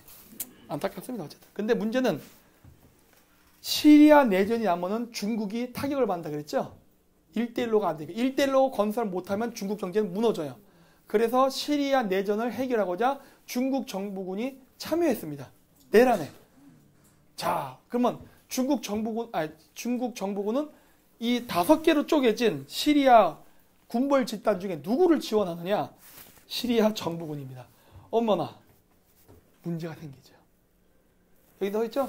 정부군의 동맹국은 이란, 이라크, 러시아, 헤즈볼라, 중국, 북한, 문재인 정권까지 집어넣어야 돼요. 이제는 집어넣어야 돼요. 이거는 미국에게 있어서 적성국가로 분류되는 거예요. 자, 중국이 시리아 정부군을 도와주는 이유는 지금 도와준단 말이에요. 도와주게 되면 어떤 문제가 발생하냐? 시리아 정부군이 이 반군들을 다 제거하게 되면은 시리아의 내전은 끝납니다. 그렇죠? 근데 시리아 정부군은 친이스라엘입니까? 반이스라엘입니까? 그렇죠? 즉 시리아 정부군을 도와주는 중국은 이스라엘의 적이죠. 이스라엘의 적이면 미국과는 적이죠. 북한이 시리아 정부군을 돕습니다. 고로 이스라엘의 적이고 미국의 적이에요. 그거를 두둔하는 문재인 정권은 이거예요. 이렇게 나오면 되니까 이렇게. 우리나라가 왜 관세 보복을 당하고 한지 이유를 모르겠냐는 거예요. 답은 간단해요. 너희들이 반미하잖아요. 네, 너희들이 반미하니까 그런 거예요. 너무 간단해. 네, 이거 이 메커니즘을 알아야 된다요. 자, 그래서 중국이 시리아 내전에 개입해서 시리아 내전을 종식시키려고 그러죠. 따라서 미국은 뭐 해야 됩니까? 시리아 내전을 연장해야죠. 누구 마음대로 종전시키려고 그래. 보이시죠? 그림이 보이죠? 국제정세가 이렇게 흘러가는 거예요. 자, 트럼프 대통령도 얘기하죠. 시리아 문제 다른 사람이 처리하자. 그 얘기는 뭐야? 나 몰라 이거야. 시리아? 나의 관심사항 아니야. 그리고 미군 철수한다 그러죠? 지금 철수하려고 하고 있어요. 철수할 확률이 아주 높습니다. 근데 시리아에서 미군 철수하면은 시리아 내전은 더 혼란해질까요? 진압이 될까요? 그러면 이스라엘은 좋을까요? 싫을까요? 자, 그렇다면은 중동 분쟁은 미국의 입장에서는 안정화된 겁니까? 불안정한 겁니까? 답 다 나왔잖아요. 뭐가 문제야? 뭐가 문제? 응? 잘 읽으라는 거예요. 그렇죠? 자, 그리고 또 뭐가 있느냐? 이라크에서 미 3사단이 철수했습니다. 거기도 시리아 내전하고 연결이 돼 있어요. 왜? 쿠르족들이 시리아에도 있고 이라크에도 있단 말이에요. 지금 시리아 내전이 치열해지면서 쿠르족 독립운동이 더 거세지니까 이라크에는 미군은 오히려 숫자를 증가해야 되는데 숫자가 어떻게 되고 있죠? 빠졌어요. 미 3사단이 철수했습니다. 지금 걔들 어디 와 있어요? 와, 왜 그럴까 하는 거예요. 아니 왜 허구 많은 지역 중에 한국에 왔을까? 생각해 보셨습니까? 북한 때문이에요. 자, 그러면 시리아와 북한은 무슨 문제가 있을까? 시리아와 북한과 이란과 중국은 핵 개발의 한 팀입니다. 이거 잘 모르시죠? 이런 이 태극기를 흔들면서, 아니 성조기를 흔들면서 미군이여 도와주소서 해봐야 아무 소용없다는 거예요. 제발 좀 미국의 국제정책을 읽으라는 거예요. 네? 그래서 이걸 알아야 된다는 거예요. 네. 자, 하나씩 해결돼 가고 있어요. 서부전선은 나토가 우크라이나를 이게 보호하는 역할을 하고, 중동 문제는 개판됨으로써 해결 끝. 이스라엘이 나머지 하는 건 뭐예요? 공포만 하면 돼요. 이집트 정권, 제가 문재인 정권의 미래라고 자꾸 얘기를 많이 해요. 나중에 제 동영상 보십시오. 네. 이집트가 현재 친이스라엘로 바뀌었어요. 사우디아라비아 친이스라엘입니다. 북쪽의 시리아만 반이스라엘이에요. 이집트 입장에서는 상황 종료예요. 그리고 이 시리아를 뒤에서 돕는 배후 국가, 마치 우리나라에는 북한과 중국이 있듯이 시리아를 분탕질을 치게끔 뒤에서 부추기는 진짜 근본 국가인 이란을 칠 수 있게 사우디아라비아가 하늘을 열어줬어요. 이스라엘 사람들이 인도 델리로 직항으로 갈 수 있게 사우디아라비아 하늘 열었어요. 그래야 이렇게 지나서 델리를 가니까. 그 델리 가는 게 뭐 중요합니까? 델리를 갈 수 있으면 사우디아라비아 통과해서 이란을 폭격할 수 있는데, 근데 이란 비행기는 사우디아라비아 영공에 못 들어와요. 그러면 이스라엘은 어떻게 하는 거예요? 일방적으로 공격만 하고 도망치면 돼. 이스라엘까지 올 필요도 없어요. 사우디아라비아 안으로만 들어오는 순간 이란은 공격을 못해. 네. 이런 전략이 펼쳐지고 있죠. 자, 중동도 해결됐네. 그 다음에 이제 북쪽 중국의 서부 지역은 어떻게 됐어요? 미국이 티베트 망명 정부에다가 돈을 지원하기 시작했고, 인도 총리와 악수하고 우리 잘해봅시다 그래요. 왜? 파키스탄과 중국 서부, 즉 티베트 지역을 견제하기 위해서. 그럼 이제 남은 지역이 어디에? 이제 인도 태평양 방어선에서 남중국해와 한반도가 남습니다. 남중국해에는 베트남이 들어와 있어요. 미국의 항공모함. 지금 우리나라 그 언론들이 지금 키 리저브 훈련이나 독수리 훈련 반토막짜리 훈련이라고 얘기하죠. 항공모함도 없는 훈련이네 이런 얘기를 막 해요. 그 항공모함 다 어디가 있냐고요. 남중국해에 가 있어요. 베트남 육군과 함께 손을 잡았어요. 아하. 자, 그냥 지도를 봐야 돼. 이렇게 되면. 자, 나토군이 강화시킴으로써 러시아군을 유럽 전선에 잡아놨습니다. 북한 문제 개입 못하게 하는 것 같아요. 중동 개판 쳐버렸어요. 시리아, 이란 정신없어요 지금. 북한 도와줄 상황이 아니에요. 자, 파키스탄, 중국 친중파 정권이죠. 중국 여기, 인도가 지금 딱 버티고 있어요. 파키스탄 엉뚱하지 못해. 자, 그 다음에 남중국해. 남중국해는 지금 가장 중국을 싫어하는 나라 베트남. 베트남과 세계에서 가장 강력한 해군 미국의 항공모함이 힘을 합쳐서 남중국해에 배치됐어요. 중국군은 지금 어디로 가야 됩니까? 방어전선이. 중국 남부로 가야지. 왜? 중국 남부에 베트남 육군이 눈을 시뻘겋게 들고 쳐다보고 있고 반중을 외치고 있고 미국 해군이 와가지고 걱정 마. 내가 다 폭격해줄게 하고 뒤에서 받쳐주고 있단 말이에요. 그건 중국 군대는 어디로 가야 돼요? 양자강 이남으로 내려가야지. 자, 이 상황에서 북한을 공격한다면 중국군은 도와줄 수 있을까요? 답이 나왔잖아요. 자, 그렇다면 미국은 북한을 공격하기 위해서 어떤 군대를 배치해야 됩니까? 지금 독수리 훈련과 키 리저브 훈련 무슨 훈련이에요? 상륙 훈련입니다. 왜? 신뢰하고 있잖아요. 그래서 그림을 보라는 거예요. 봐. 북한 공격하려고 하네. 보이잖아요. 항공모함이 빠진 게 훈련을 축소한 게 아니라 남쪽에 미국의 최강의 해군을 배치시키고 베트남의 그 막강한 반중 의지로 투철한 베트남 육군들을 배치시킴으로써 중국의 신경을 남쪽 전선에 지금 쏠게 하고 있잖아요. 그때 동북삼성으로 만약에 어떤 정변이 일어난다면 중국이 막겠어요? 힘들지. 그렇죠? 북한 죽기 직전이네. 딱 보이잖아요 지금. 그리고서 지금도 그렇지만 상륙 훈련만 열심히 하고 있다고 지금. 북한을 안 칠까 하는 거야. 물론 안 칠 수도 있겠죠. 근데 분위기로 봤을 때는 야 이거 분위기 정말 살벌하다. 야. 김정은이가 잠은 제대로 잘 수 있을까 해야지. 이 상황에서. 반쪽짜리 훈련이라니 무슨 거짓말을 이렇게 하냐는 거예요. 미국은 정확히 인도태평양 방어선에 자기가 필요한 군대를 제대로 배치하고 있는 거예요. 즉 각 지역을 어떻게 관리하겠다는 게 미국의 의도가 보이잖아요. 그렇죠? 그리고 아까도 얘기했죠? 91년도에서 2000년 초반까지 중동과 동유럽은 정의가 끝났다고 이제 미국은 동북아시아 지역의 미국의 영역을 확장시키려고 한다고. 중국 때문에. 그래서 어떻게 된 거예요? 여기는 견제, 여기는 진격이에요.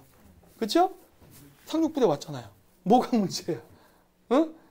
미국이 언제 군사력을 줄인 적이 있다고. 어떤 이런 말 같지도 않은 거짓말을 왜 하냐는 거예요 도대체. 그리고 우리나라 기자들은 도대체 분석은 하긴 하냐는 거예요. 미국의 국가 전략을.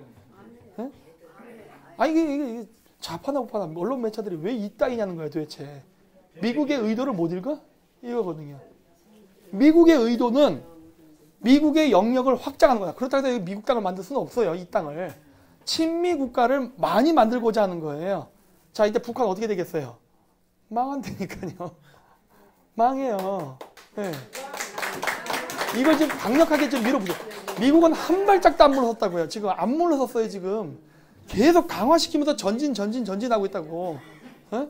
이걸 지금 후퇴하고 있다 거짓말을 하고 있는 거고. 네?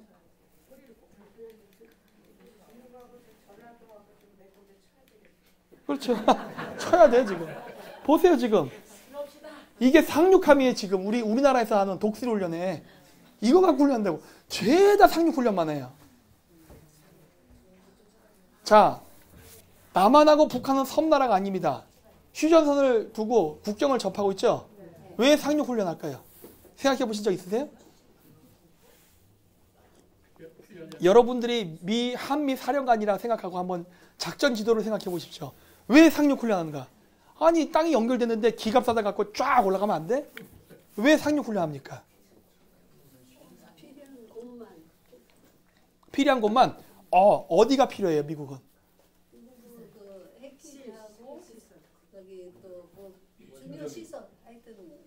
그게 어디에 있는데요? 부산? 부산이 적입니까? 한국이 적입니까?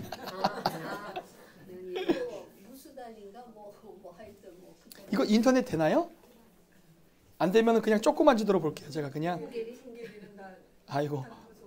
자, 잘 안 보이죠? 이거 조그만 지도로 볼게요. 자, 여기. 미국이 박근혜 대통령 탄핵 때에도 그 칼 빈슨호가 오고 막 그랬죠? 죄다 동해안으로 왔습니다. 왜 그랬을까요? 처음엔 저도 잘 몰랐어요. 서해안을 안 가네? 동해안을 가네? 그런 생각을 많이 했어요. 원산. 왜요? 그러니까 왜? 왜가 중요한 거예요. 풍계리. 핵시설. 그 괜찮은 명분이에요. 괜찮은 명분인데. 자, 보세요.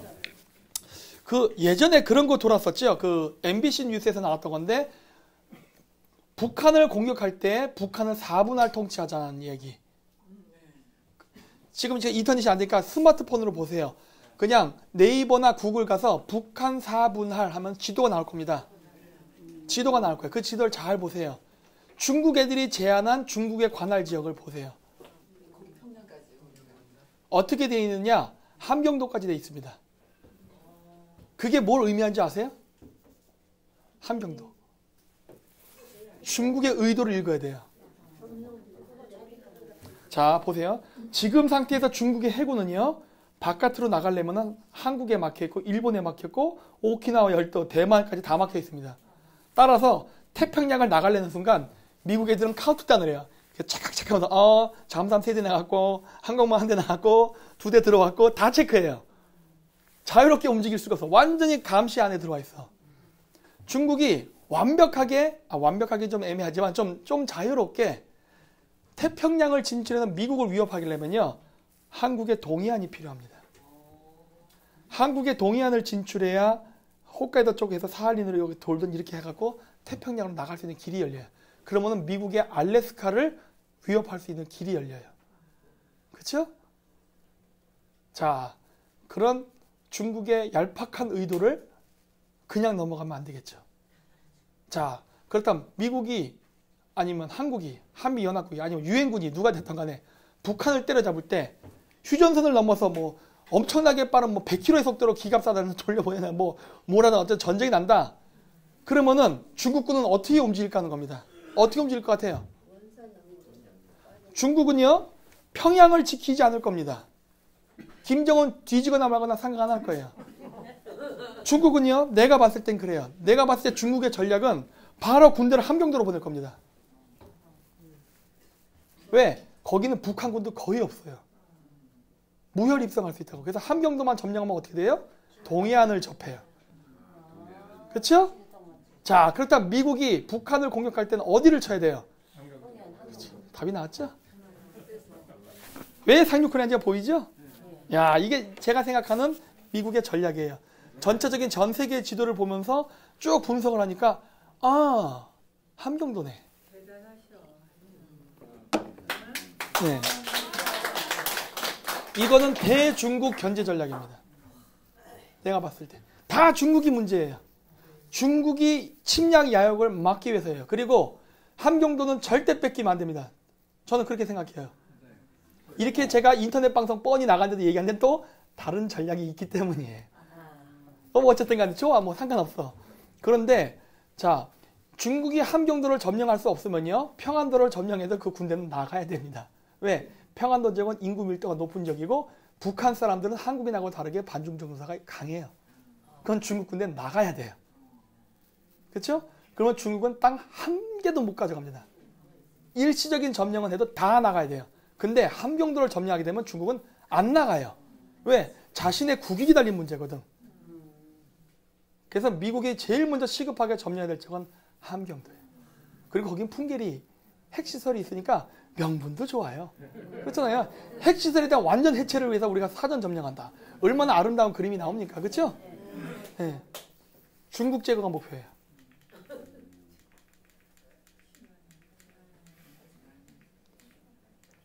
자, 그리고서 북한이 또 영변에다가 실험용 경수로를 만든답니다. 고마워 죽겠어요, 저는. 그래야 돼.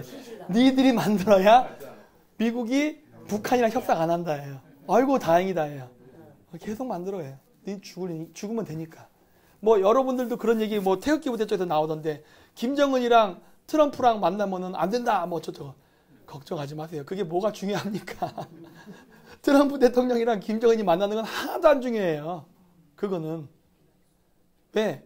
이미 북한은 협상 카드가 없고 아까 제가 이 얘기를 했죠. 그 뭐 한국이 뭐 적화된다 어쩌고 뭐 얘기했잖아요. 뭐 한국을 적화시켜서 뭐 북한은 반중 정서가 있으니까 뭐 북한을 통해 갖고 뭐 중국을 견제하면 된다?